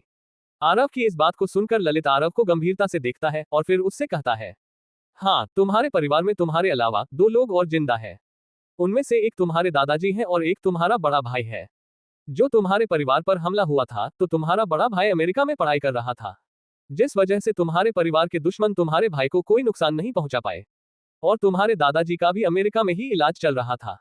लेकिन अब तुम्हारे भाई और दादाजी वापस आ गए हैं। लेकिन तुम्हारे दादाजी की हालत अब काफी ज्यादा खराब हो गई है। तुम्हारे दादाजी ने अपने इलाज के लिए मुझसे संपर्क भी किया था, लेकिन मुझसे भी कुछ नहीं हो पाया। अब तुम्हारे दादा जी शायद अपनी जिंदगी की आखिरी सांस ले रहे हैं। लेकिन उन्होंने अपने बिजनेस को संभालने के लिए अपने पोते से कहा था। लेकिन उन्होंने कभी भी तुम्हारे बड़े भाई को युवराज घोषित नहीं किया। उनका मानना है कि तुम अभी भी जिंदा हो और तुम वापस जरूर आओगे। ललित की इन बातों को सुनकर आरव काफी ज्यादा भावुक हो जाता है। इन तीनों संतों से बात करने के बाद आरव को पता चल गया था कि ललित एक वेद है। उनको ये शिक्षा उसी अघोरी बाबा ने दी थी, जो अघोरी बाबा आरव के गुरु थे। आरव समझ गया था कि उसके दादाजी ज्यादा दिनों तक जिंदा नहीं रहने वाले। इसी वजह से आरव अपने दादाजी को आखिरी बार देखना चाहता था। इसलिए आरव उन संतों से पूछ पड़ता है, मेरे दादाजी इस समय कहाँ पर है? आरव के इस सवाल का जवाब लक्ष्मण देता है, तुम्हारे दादाजी अभी आर्मी R&R हॉस्पिटल धोलाकुआ में है। लक्ष्मण की बातें सुनकर जतिन को याद आता है कि उसके दादाजी पहले मिलिट्री में थे। शायद इसी वजह से उन्हें मिलिट्री हॉस्पिटल में रखा है। आरव जल्द से जल्द अपने दादाजी से मिलना चाहता था। लक्ष्मण आरव को आगे बताता है, उनकी रक्षा के लिए हमने हिडन एम्पायर का एक मेन मार्शल आर्टिस्ट को भी वहां पर तैनात किया हुआ है। उसका नाम ऋषभ है। वह हमारे टॉप 12 फाइटर्स में से एक है। तुम जब भी हिडन एम्पायर के किसी इंसान से मिलोगे तो तुम्हें उसे अपनी अंगूठी दिखानी होगी, जिसके बाद तुम उसे ऑर्डर दे सकोगे। आरव लक्ष्मण की बातों को ध्यान से सुन रहा था। लक्ष्मण आगे बताता है, तुम्हारे पैदा होने के बाद हमारे रक्षक और तुम्हारे दादाजी के बीच काफी गहरी दोस्ती हो गई थी। इसी वजह से वह हमसे संपर्क कर पाए थे। आरव को भी पता था कि उसके दादाजी और उसके गुरु काफी अच्छे दोस्त हैं। लक्ष्मण की बातों को अच्छी तरह से सुनने के बाद आरव मिलिट्री हॉस्पिटल जाने से पहले उन तीनों से विदा लेता है और फिर आरव वहां से चला जाता है। कॉन्टिनेंटल बिल्डिंग से निकलने के तुरंत बाद आरव मिलिट्री हॉस्पिटल की तरफ जाने लग जाता है। आरव फोन करके रास्ते में शक्ति को भी बुला लेता है। शक्ति तुरंत आरव के पास पहुंच जाता है। आरव शक्ति को आर्मी R&R हॉस्पिटल की तरफ गाड़ी लेने को कहता है। आरव का ऑर्डर मिलने के तुरंत बाद शक्ति तुरंत गाड़ी को मिलिट्री हॉस्पिटल की तरफ दौड़ाने लग जाता है। आरव गाड़ी के पीछे वाली सीट पर बैठा था, लेकिन वह थोड़ा टेंशन में था, इसलिए वह अपने नाखूनों को खा रहा था। शक्ति बैक मिरर से देख लेता है कि आरव परेशान है, लेकिन शक्ति आरव से कुछ भी नहीं पूछ पाता क्योंकि उसने ब्लैक मैंशन में आरव का वह भयंकर रूप देखा था और शक्ति नहीं चाहता था कि आरव उसके साथ भी कुछ ऐसा करे, इसलिए वह गाड़ी को जल्द से जल्द मिलिट्री हॉस्पिटल ले जाने की कोशिश करता है। 1 घंटे के ड्राइविंग के बाद वे मिलिट्री हॉस्पिटल पहुंच जाती है। मिलिट्री हॉस्पिटल के सामने एक गार्ड खड़ा था। जो सभी का मिलिट्री कार्ड देखकर ही उन्हें अंदर जाने दे रहा था। आरव जैसे ही अंदर जाने लगता है तो वह गार्ड आरव को अंदर जाने से रोक लेता है। वह गार्ड आरव से कहता है, अंदर जाने के लिए अपना मिलिट्री कार्ड दिखाए। आरव कहता है, मिलिट्री कार्ड वह तो नहीं है मेरे पास, लेकिन शायद मेरी पहचान सुनने के बाद मुझे आप अंदर जाने दे। आरव की बात सुनकर वह गार्ड आरव को ऊपर से नीचे तक ध्यान से देखता है। आरव देखने से किसी भी बड़े खानदान का नहीं लग रहा था। और वैसे भी मिलिट्री हॉस्पिटल के अंदर जाने के लिए बड़े खानदान का होना जरूरी नहीं है। अमीर से अमीर खानदान भी इस हॉस्पिटल के अंदर जाने में सक्षम नहीं है। हॉस्पिटल के अंदर जाने के लिए या तो आपके पास मिलिट्री कार्ड होना चाहिए या फिर आपकी फैमिली गोल्ड स्टार फैमिली होनी चाहिए। और पूरे इंडिया में सिर्फ 10 ही गोल्ड स्टार फैमिली है। और इस गोल्ड स्टार फैमिली में सिर्फ एक ही फैमिली ऐसी है जो काफी अमीर है। वह सिंह फैमिली है। लेकिन गार्ड देखकर यह बता सकता था कि सामने वाला सिंह फैमिली से नहीं है, तो शायद वह बाकी की 9 फैमिली से होगा। इसलिए वह गार्ड आरव से कोई बहस नहीं करता। क्या आरव का बनाया हुआ प्लेन काम कर पाएगा? आखिर ऐसा कौन सा दुश्मन है जिसे हराने के लिए तीनों एम्पायर को एक करना जरूरी है? क्या आरव मिलिट्री हॉस्पिटल के अंदर जा पाएगा? आखिर तब क्या होगा जब इस गार्ड को पता चलेगा कि उसके सामने खड़ा इंसान सिंह खानदान का युवराज है? इन सवालों के जवाब जानने के लिए पढ़ते रहिए the king of hidden empire only on pocket FM novel पर। CH9 दादाजी से मुलाकात। पूरे इंडिया में सिर्फ 10 ही गोल्ड स्टार फैमिली है। और इस गोल्ड स्टार फैमिली में सिर्फ एक ही फैमिली ऐसी है जो काफी अमीर है। वह सिंह फैमिली है। लेकिन गार्ड देखकर यह बता सकता था कि सामने वाला सिंह फैमिली से नहीं है, तो शायद वह बाकी की 9 फैमिली से होगा। इसलिए वह गार्ड आरव से कोई बहस नहीं करता। आरव एक गहरी सांस लेते हुए उस गार्ड को कहता है, मैं सिंह खानदान से हूँ। आरव की बात सुनने के बाद पहले तो वह गार्ड काफी ज्यादा हैरान हो जाता है, लेकिन फिर थोड़ी देर के बाद कहता है, मजाक मत करो, वापस जाओ, मेरे पास तुम्हारी तरह टाइम पास करने के लिए ज्यादा समय नहीं है। जब आरव ने यह कहा था कि वह सिंह खानदान से है, तो आर्मी के एक बड़े अधिकारी ने यह बात सुन ली थी। हालांकि उस आर्मी चीफ को यह दिखाई नहीं दिया कि यह बात कहने वाला इंसान कौन है, इसलिए वह तुरंत उस इंसान को देखने के लिए गार्ड के पास आता है। अचानक से अपने बगल में उस आर्मी चीफ को देखकर वह सिक्योरिटी गार्ड डर जाता है और तुरंत उस आर्मी चीफ को वह सिक्योरिटी गार्ड सैल्यूट करता है। आर्मी चीफ उस सिक्योरिटी गार्ड को नजरअंदाज कर देता है और आरव की तरफ देखते हुए उससे पूछता है, आपका नाम क्या है? उस आर्मी चीफ की बात सुनने के बाद आरव गंभीरता से उस आर्मी चीफ की तरफ देखते हुए कहता है, मेरा नाम आरव सिंह है। मैं यहाँ पर मेरे दादाजी नेकी राम सिंह को देखने आया हूँ। उनकी सिक्योरिटी में मेरा एक फाइटर है। आप किसी को उसके पास भेजकर बता सकते हैं कि उनसे मिलने कोई बाहर आया है। और जब वह खुद बता देगा कि मैं कौन हूँ, तब तो आप विश्वास कर लेंगे। आरव की बात सुनने के बाद आर्मी चीफ भी आरव को बड़ी अजीब तरह से देखता है, लेकिन सामने खड़े इंसान ने जो बात कही वह उसे बिल्कुल ठीक लगी। और वैसे भी वह फाइटर नेकी राम सिंह की सिक्योरिटी में कई सालों से मिलिट्री हॉस्पिटल में रहता था, इसलिए मिलिट्री हॉस्पिटल में मौजूद ज्यादातर ऑफिसर उसे अच्छी तरह से जानते थे। आर्मी चीफ तुरंत अपने एक ऑफिसर को उस फाइटर से बात करने के लिए कहता है। वह ऑफिसर तुरंत वहां से चला जाता है। हॉस्पिटल के अंदर एक कमरे के बाहर काले सूट में एक इंसान खड़ा था, जिसकी हाइट कम से कम 6 फीट थी। वह इंसान ज्यादा मोटा दिखाई नहीं दे रहा था, बल्कि वह एक एथलीट के जैसा दिखाई दे रहा था। उसके शरीर के हर एक बॉडी पार्ट पर कट साफ साफ दिखाई दे रहा था, जो उसके शरीर को काफी अच्छी तरह से उभार रहा था। उसने जो काला सूट पहना हुआ था वह बिल्कुल उसकी फिटिंग में था, जिस वजह से उसकी फिजिक और अच्छी दिखाई दे रही थी। वह इंसान दरवाजे में लगे शीशे से लगातार कमरे के अंदर देख रहा था। उस कमरे के अंदर मिलिट्री हॉस्पिटल के 3 सबसे बेस्ट डॉक्टर थे। वे तीनों डॉक्टर एक 80 साल के लगभग बूढ़े की सारी टेस्टिंग कर रहे थे। उस बूढ़े इंसान का चेहरा थोड़ा थोड़ा आरव से मिल रहा था। यह बुढ़ा इंसान और कोई नहीं आरव के दादाजी नेकी राम सिंह थे। उनके पूरे शरीर में मशीनें इंजेक्ट की हुई थी, जिससे साफ साफ पता चल रहा था कि उनकी स्थिति ज्यादा अच्छी नहीं है। नेकी राम सिंह की सारी टेस्टिंग और रिपोर्ट पढ़ने के बाद एक डॉक्टर बाकी दोनों डॉक्टरों की तरफ देखते हुए कहता है, आज इन्हें देखकर ऐसा लग रहा है जैसे ये 24 घंटे से ज्यादा और जीने वाले नहीं है। उस डॉक्टर के इस बात को सुनने के बाद बाकी कर दोनों डॉक्टर भी मायूस हो जाते हैं। ऐसा इसलिए था क्योंकि इतने सालों तक मिलिट्री हॉस्पिटल में रहने के बावजूद भी नेकी राम सिंह ने किसी से भी दुर्व्यवहार नहीं किया था। वे सभी लोगों से काफी अच्छी तरह से बातें करते थे। खुद बीमार होने के बावजूद भी वे पूरे हॉस्पिटल में पॉजिटिविटी फैलाते थे, जिस वजह से पूरे मिलिट्री हॉस्पिटल में सभी लोग उन्हें काफी इज्जत देते थे। आज इसी बात ने सभी डॉक्टरों का मनोबल तोड़ दिया था। नेकी राम सिंह की सिक्योरिटी के लिए वह फाइटर गेट बंद होने के बावजूद भी उन डॉक्टरों की बातों को काफी अच्छी तरह से सुन पाता है, क्योंकि उस इंसान ने प्राचीन मार्शल आर्ट में महारत हासिल कर रखी थी, जिस वजह से उस इंसान के सेंसेस बाकी के इंसानों से काफी तेज थे। और जब उस फाइटर ने डॉक्टरों की इस बात को सुना कि अब नेकी राम सिंह 24 घंटे से ज्यादा नहीं जी पाएंगे, इस बात ने उस फाइटर को काफी ज्यादा निराश कर दिया था। उसे फाइटर का नेकी राम सिंह से एक अलग तरह का रिश्ता बन गया था। नेकी राम सिंह उस फाइटर को अपने पोते की तरह ट्रीट करते थे। इसलिए डॉक्टरों की इस बात ने उस फाइटर को काफी ज्यादा उदास बना दिया था और वह कमरे के बगल में रखी हुई कुर्सियों पर बैठ जाता है। तभी उस कमरे का दरवाजा खुलता है और वे तीनों डॉक्टर बाहर आते हैं। उनमें से तीनों ये हिम्मत कर रहे थे कि आखिर अब इस फाइटर से नेकी राम सिंह की स्थिति के बारे में कौन बताएगा। लेकिन उस फाइटर को देखकर ऐसा लग रहा था जैसे उसे इस बात का पहले ही पता हो। वैसे तो वह फाइटर काफी ज्यादा मजबूत था, लेकिन आज नेकी राम सिंह की मौत की बात सुनकर वह भी काफी ज्यादा भावुक हो जाता है और उसकी आंखें भीग आती हैं, जिस वजह से उसकी आंखों से आंसू बह रहे थे। लेकिन हिम्मत करके एक डॉक्टर आगे आकर उस फाइटर को नेकी राम सिंह की स्थिति के बारे में बताने ही वाला होता है कि तभी वह फाइटर अपने हाथ को उठा देता है और उस डॉक्टर को बोलने से रोक देता है और फिर उससे कहता है, मुझे पता है तुम क्या कहना चाहते हो। डॉक्टर भी उस फाइटर की बात सुनकर वहीं पर रुक जाता है और मायूस हो जाता है। तभी वहां पर एक आर्मी ऑफिसर आकर उस फाइटर को बताता है, बाहर एक इंसान आया हुआ है जो अपने आप को सिंह परिवार का सदस्य बता रहा है। उस आर्मी ऑफिसर की बात सुनकर सभी लोग काफी ज्यादा हैरान हो जाते हैं, लेकिन वे इस बात से काफी ज्यादा सतर्क हो जाते हैं कि आखिर ऐसा कौन सा इंसान है जो आज ही नेकी राम सिंह से मिलना चाहता है। वे सभी सोच रहे थे कि आखिर वह एक ऐसा इंसान होगा जिसे सत्ता और ताकत की भूख होगी। उस ऑफिसर के इस बात ने उस फाइटर को भी हैरान कर दिया था। द फाइटर तुरंत उस इंसान को देखना चाहता था जिस इंसान ने अपने आप को सिंह परिवार का सदस्य बताया है। वे तीनों डॉक्टर भी उस फाइटर के पीछे चलने लग जाते हैं। थोड़ी देर बाद वह ऑफिसर उसे फाइटर को अपने साथ लेकर आ गया था।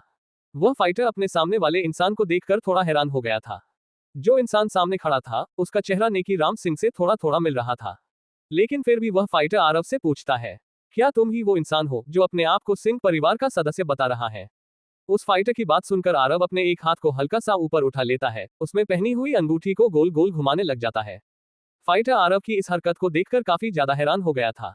उसको काफी ज्यादा गुस्सा आ रहा था। वह उससे कुछ कहने वाला था कि तभी उसकी नजर उस अंगूठी पर पड़ती है जो आरव पहने हुए था। उस अंगूठी को देखकर वह फाइटर को समझ जाता है कि आखिर यह इंसान कौन है और वह तुरंत अपने घुटनों के बल आ जाता है। आरव के पास जाकर अपनी गर्दन नीचे करके तुरंत नीचे बैठ जाता है। उस फाइटर की इस हरकत को देखकर वहां पर मौजूद सभी लोग काफी ज्यादा हैरान हो जाते हैं, लेकिन सबसे ज्यादा हैरान तो वह गार्ड था जिसने उस इंसान को वापस जाने के लिए कह दिया था, जिसने नेकी राम सिंह की सिक्योरिटी के लिए एक परफेक्ट ट्रेन फाइटर को रखा था। वह फाइटर आरव से कहता है, राजकुमार दादाजी की हालत काफी ज्यादा खराब है। उस फाइटर के इतना कहते ही उसकी आंखों से आंसू गिर जाते हैं। आरव देख लेता है कि वह फाइटर रो रहा है, इसलिए आरव तुरंत उस फाइटर के पास जाता है और उसे कंधों से पकड़कर उठाता है। उसे फाइटर का चेहरा देखकर आरव की धड़कन तेज हो जाती है और वह हड़बड़ाते हुए उसे फाइटर से पूछता है, दादाजी को क्या हुआ है। आरव के इस सवाल को सुनने के बाद ये फाइटर अपने आप को शांत करने की पूरी कोशिश करता है, लेकिन वह ऐसा करने में असमर्थ था। आरव और ज्यादा समय बर्बाद नहीं करना चाहता था। वह तुरंत आईसीयू की तरफ दौड़ लगा देता है। आरव में दौड़ने से पहले जमीन पर इतनी जोर से पैर पटका था जिससे ऐसा लग रहा था जैसे आसमान में कोई आतिशबाजी हो गई हो। आरव बिना किसी की परवाह किए आईसीयू की तरफ बढ़ रहा था। उसकी आंखें आंसुओं से पूरी तरह से भीगी हुई थी, लेकिन उसकी आंखों से एक भी आंसू बाहर नहीं निकल रहा था। आरव अपने आप पर पूरी कोशिश किए हुए था। हालांकि दौड़ते वक्त आरव की आंखों की पुतलियां हरे रंग की हो जाती है, जिस वजह से आरव सभी से बचता हुआ और सभी को बचाते हुए कुछ ही देर में आईसीयू के सामने पहुंच जाता है। आईसीयू के सामने पहुंचकर उसके पैर बर्फ के समान ठंडे पड़ जाते हैं और वहीं पर जम जाते हैं। उसने अब तक जो अपने आप पर काबू पा रखा था, अचानक से उसका बांध टूट जाता है और आरव की आंखों से आंसू बहने लग जाते हैं। आरव वही आईसीयू के गेट के सामने घुटनों के बल गिर जाता है। कुछ देर में सभी लोग आरव का पीछा करते हुए आईसीयू के पास पहुंच जाते हैं और आरव को अपने घुटनों के बल पड़ा और रोते देखकर सभी लोग काफी ज्यादा हैरान हो जाते हैं। उन सबको विश्वास नहीं हो रहा था कि एक इतने बड़े खानदान का युवराज उनकी आंखों के सामने इस तरह से बिलक बिलक कर रो रहा है। डॉक्टर ने उस आर्मी चीफ को भी बता दिया था कि नेकी राम सिंह सिर्फ 24 घंटे तक और जीवित रह सकते हैं, जब एक लड़की से शादी हो गई है जिसका नाम स्नेहा कपूर है, लेकिन कल उसका उसके साथ तलाक हो जाएगा। वह अपने दादाजी को यह भी बताता है कि जब से उसकी याददाश्त गई थी तब से वह कैसी जिल्लत भरी जिंदगी जी रहा है। वह अपने दादाजी को बताता है कि उसकी याददाश्त आज ही वापस आई है। अपने दादाजी को हिडन एम्पायर के बारे में भी नहीं बताता है, लेकिन वह अपने दादाजी को हिडन एम्पायर की एक हिंट दे देता है। आरव अपने दादाजी को यह बातें इसलिए छिपा रहा था क्योंकि उसने आईसीयू में आने के बाद देख लिया था कि यहाँ पर एक कैमरा और एक माइक लगा हुआ है। उसे लगा शायद ये सिक्योरिटी के लिए है। उसे बिल्कुल भी अंदाजा नहीं था कि ये दोनों सिर्फ उसी के लिए लगाए हैं, और वह ये भी नहीं चाहता था कि आम इंसानों के सामने एम्पायर का राज आए। हालांकि आरव के दादाजी को पहले ही पता था कि आरव नंदी एम्पायर का राजकुमार है, इसलिए उसके दादाजी पहले ही समझ गए थे कि आरव अब किस बारे में बात कर रहा है। क्या आर्मी चीफ आरव के ब्लैक कोबरा गैंग से जुड़े होने की वजह से आरव को कहीं अरेस्ट तो नहीं कर लेंगे? कहीं आरव के दादाजी आरव को तलाक लेने से तो नहीं रोक देंगे? आरव के दादाजी को कैसे पता चला कि आरव नंदी एम्पायर का राजकुमार है? इन सवालों के जवाब जानने के लिए पढ़ते रहिए the king of hidden empire only on pocket FM novel पर। CH10 दादाजी का देहांत। आरव ये भी नहीं चाहता था कि आम इंसानों के सामने एम्पायर का राज आए। हालांकि आरव के दादाजी को पहले ही पता था कि आरव नंदी एम्पायर का राजकुमार है। इसलिए उसके दादाजी पहले ही समझ गए थे कि आरव अब किस बारे में बात कर रहा है। फिर काफी देर तक बात करने के बाद आरव अपने दादाजी की गले लग जाता है। आरव के दादाजी आरव को बताते हैं कि उसका बड़ा भाई कार्तिक अभी जिंदा है और वही सिंह परिवार के सारे बिजनेस को संभाल रहा है। अपने बड़े भाई के जिंदा होने की बात सुनकर आरव के चेहरे पर भी मुस्कान आ जाती है। सारी बात होने के बाद आरव के दादाजी अपनी बगल वाली मैच में से अपने बिजनेस के सारे कागजात बाहर निकालते हैं और उनके ऊपर अपने साइन करके आरव को देते हैं। उन पेपर्स को लेने के बाद आरव सवाल भरी निगाह से अपने दादाजी को देखता है। नेकी राम सिंह आरव को इस बारे में बताते हुए कहते हैं, ये पेपर हमारे सभी बिजनेस के हैं।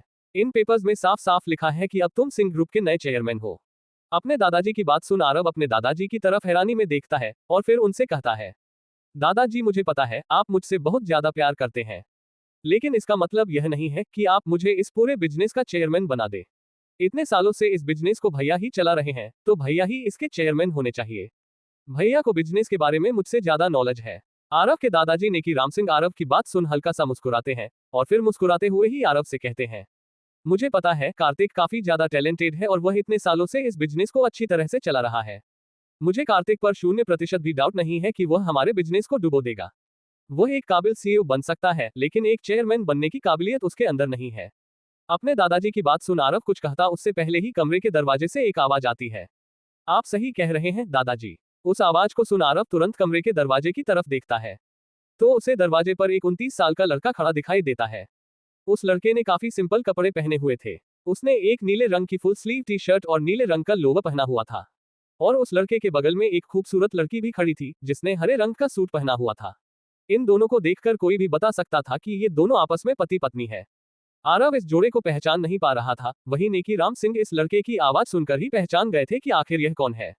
आरव अपनी कुर्सी से खड़ा होता है और उस लड़के से कुछ पूछता उससे पहले ही नेकी राम सिंह कहते हैं, अंदर आओ कार्तिक बेटा। अपने दादाजी के मुंह से कार्तिक का नाम सुन आरव ध्यान से उस लड़के को देखता है, लेकिन मैं उसे पहचान नहीं पा रहा था। वह लड़का अपनी पत्नी के साथ आगे आता है और दोनों मिलकर नेकी राम सिंह के पैर को छूते हैं और नेकी राम सिंह के पास आकर कहते हैं, दादाजी हमें यहाँ के हेड ने बुलाया, क्या दिक्कत हो गई है?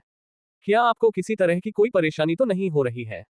आरव उस लड़के की आवाज को ध्यान से सुनता है तो अब उसे यह आवाज थोड़ी जानी पहचानी महसूस होती है और थोड़ी देर के बाद आरव पहचान जाता है कि उसके सामने खड़ा ये लड़का और कोई नहीं बल्कि उसका बड़ा भाई कार्तिक है, जिसे देखकर आरव की आंखें भर आती है और वह तुरंत अपने बड़े भाई कार्तिक के गले लग जाता है।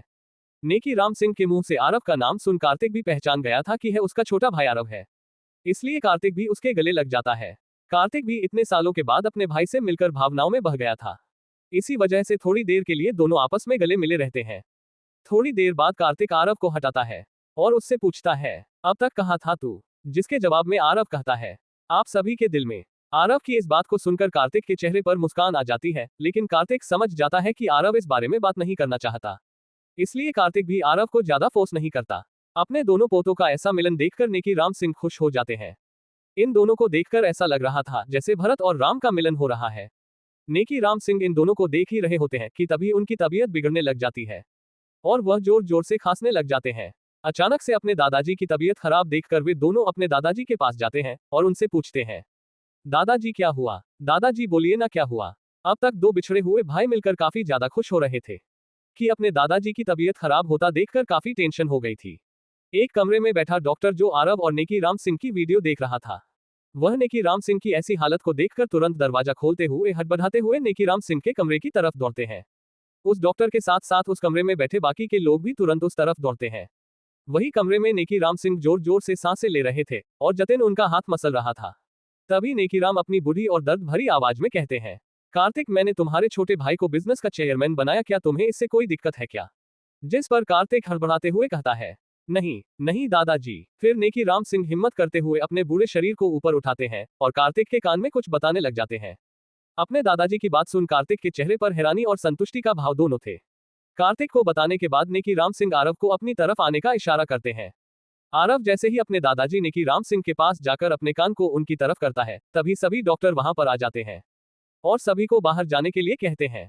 आरव भी जैसे ही बाहर जाने वाला होता है तभी नेकीराम सिंह आरव का हाथ पकड़ लेते हैं। डॉक्टर भी नेकीराम को कुछ नहीं कह सकते थे, इसीलिए आरव तुरंत अपने दादाजी के पास जाता है और झुककर अपने कान को उनके मुंह के पास करते हैं। फिर नेकीराम सिंह आरव के कान में कुछ ऐसा कहते हैं जिससे आरव की आंखें हैरानी में बड़ी हो जाती है, लेकिन उसकी आंखों में हत्या का इरादा साफ साफ दिखाई दे रहा था। अचानक से आरव का चेहरा बदल जाता है और उसके चेहरे पर हैरानी की जगह गुस्सा ले लेता है। वहां पर मौजूद सभी डॉक्टर आरव के हाव भाव देखकर समझ गए थे कि आरव इस समय काफी ज्यादा गुस्से में है, लेकिन अपने गुस्से को नियंत्रित करते हुए आरव अपनी आंखें बंद करता है और एक गहरी सांस लेता है, और फिर धीरे से अपनी आंखें खोलते हुए अपने दादाजी की तरफ देखते हुए बड़ी ही गंभीरता से कहता है, दादाजी मैं आपसे वादा करता हूं, जो आपने मुझे ये बात बताई है इसका बदला मैं जरूर लूंगा। आरव की बात सुन नेकीराम सिंह हिम्मत करते हुए बिस्तर पर बैठने की कोशिश करते हैं। नेकीराम सिंह को ऐसे बैठता हुआ देखकर सभी डॉक्टर उनकी सहायता करते हैं, यहाँ तक कि आरव और कार्तिक भी अपने दादाजी को बैठाने में सहायता करते हैं। बिस्तर पर बैठने के बाद नेकीराम सिंह कार्तिक और आरव के माथे पर प्यार से किस करते हैं, जिस वजह से दोनों भाई काफी ज्यादा भावुक हो जाते हैं। तभी डॉक्टर उनसे कहता है, आप दोनों जितनी देर यहाँ पर रुकेंगे हमें उतनी ही देर इनका इलाज करने में होगी, इसलिए प्लीज कमरे से बाहर चले जाएगी। इस समय डॉक्टर भी उनसे बड़े ही सलीके से बात कर रहे थे, क्योंकि अब उन्हें पता चल गया था कि उनके आगे भारत के दो ऐसे ताकतवर इंसान खड़े हैं जो अपने एक इशारे से सरकार तक को हिलाने की काबिलियत रखते हैं, और छोटे वाला ऐसा इंसान है जो कि सिंह परिवार का युवराज है, जो प्रधानमंत्री के बाद सबसे ज्यादा ताकतवर इंसानों में आता है। दोनों भाई गहरी सांस लेते हुए कमरे से बाहर चले जाते हैं। उनके बाहर जाने के तुरंत बाद डॉक्टर नेकीराम सिंह का इलाज करना शुरू कर देते हैं। आरव और कार्तिक दोनों टेंशन में लोभी में इधर उधर घूम रहे थे, और जो कार्तिक के साथ लड़की आई थी वह मायूस होकर एक जगह बैठी हुई थी। आरव टेंशन में इधर उधर घूम रहा था कि तभी उसके पास वही इंसान आता है जो उसके दादाजी की इतने सालों से रक्षा कर रहा था। राजकुमार मेरा नाम अनुज है, मैं नंदी एम्पायर का मुख्य अंगरक्षक हूँ। अनुज की बात सुन आरव एक जगह खड़ा होता है और अनुज की तरफ ध्यान से देखता है और फिर उससे बड़ी ही गंभीर भाव में कहता है, अनुज क्या तुम मेरे लिए एक काम करोगे? जिस पर अनुज तुरंत कहता है, राजकुमार आप बोलिए तो सही, आपके एक ऑर्डर पर मैं अपनी गर्दन काटकर आपके पैरों में रखने को तैयार हूँ। अनुज के बात सुन आरव अनुज से कहता है, नहीं नहीं तुम्हें ऐसा कुछ भी करने की जरूरत नहीं है, बस तुम्हें वालिया परिवार की जन्मकुंडली मेरे पास लेकर आनी है, वो भी जल्द से जल्द। आरव की बात सुन अनुज एक परछाई की तरह तुरंत गायब हो जाता है। हालांकि आरव को पहले ही पता चल गया था कि अब उसके दादाजी जीवित नहीं रहने वाले हैं, लेकिन वह इन डॉक्टरों पर अपनी आखिरी उम्मीद करना चाहता था। दोपहर से शाम हो गई थी, लेकिन कोई भी डॉक्टर ऑपरेशन थिएटर से बाहर नहीं आया था। लेकिन थोड़ी ही देर में ऑपरेशन थिएटर का दरवाजा खुलता है और सभी डॉक्टर मायूस सा अपना चेहरा लिए हुए बाहर आते हैं। डॉक्टर कटरों को बाहर आता देखकर कार्तिक के साथ आई हुई लड़की तुरंत डॉक्टरों के पास जाती है और उनसे पूछती है, दादाजी की हालत अब कैसी है? उस लड़की की बात सुन सभी डॉक्टरों का चेहरा नीचे हो जाता है। उन डॉक्टरों की ऐसी हरकत को देखकर कार्तिक का दिल भी जोर जोर से धड़कने लग गया था, लेकिन हिम्मत करते हुए उनमें से एक डॉक्टर उस लड़की को बताता है, दादाजी अब हमारे बीच में नहीं रहे। उस डॉक्टर की इस बात को सुन कार्तिक और उसके साथ आई हुई लड़की तुरंत चक्कर खाकर गिर जाते हैं। आरव भी डॉक्टर की इस बात को सुनकर काफी ज्यादा टूट गया था, लेकिन वह हिम्मत किए हुए खड़ा था और अपने भाई और उसके साथ आई हुई लड़की को गिरता देखकर आरव तुरंत उनके पास जाता है और अपने भाई को उठाते हुए उसके चेहरे को थपथपाता है, लेकिन उनको बेहोश होता देखकर डॉक्टर तुरंत हरकत में आते हैं और उनका ट्रीटमेंट करने लग जाते हैं। तकरीबन आधे घंटे के बाद उनको भी होश आ जाता है। अपने दादाजी की मौत की बात सुन उनको सदमा लग गया था, इसलिए वह बेहोश हो गए थे। जतिन उन दोनों को हिम्मत देता है और फिर अपने दादाजी का अंतिम संस्कार कर तीनों एक फ्लैट में जाकर रहने लग जाते हैं। उन सभी को रहते हुए लगभग 1 महीना हो गया था। अब आरव को भी पता चल गया था कि वह लड़की और कोई नहीं बल्कि उसकी भाभी है और उसका नाम कीर्ति है। आरव अपनी बहन मनीषा को भी यहीं पर लिया था। अब ये सभी अपने दादाजी की मौत के गम से लगभग बाहर आ चुके थे। अनुज ने आरव को वालिया खानदान की सारी डिटेल लाकर दे दी थी। इस 1 महीने में आरव ने लगभग बिजनेस की सारी फॉर्मेलिटी पूरी कर दी थी। नेकीराम सिंह ने अपने पोतों के कान में आखिर ऐसा क्या कहा जिससे दोनों ही हैरान हो गए थे। आरव ने अनुज को वालिया खानदान की कुंडली निकालने को क्यों कहा? आखिर आरव अब अपना अगला कदम क्या उठाने वाला है? इन सवालों के उत्तर जानने के लिए पढ़ते रहिए the king of hidden empire only on pocket FM novel पर। आज के लिए बस इतना ही दोस्तों। The king of hidden empire की इस रोमांचक कहानी के लिए और जानना चाहते हैं तो अगले पार्ट का इंतजार कीजिए। पसंद आए हो तो लाइक, सब्सक्राइब, शेयर करें। कोई गलती लगे तो कमेंट में बताएं, इससे हमें बेहतर कंटेंट बनाने की प्रेरणा मिलती है। धन्यवाद।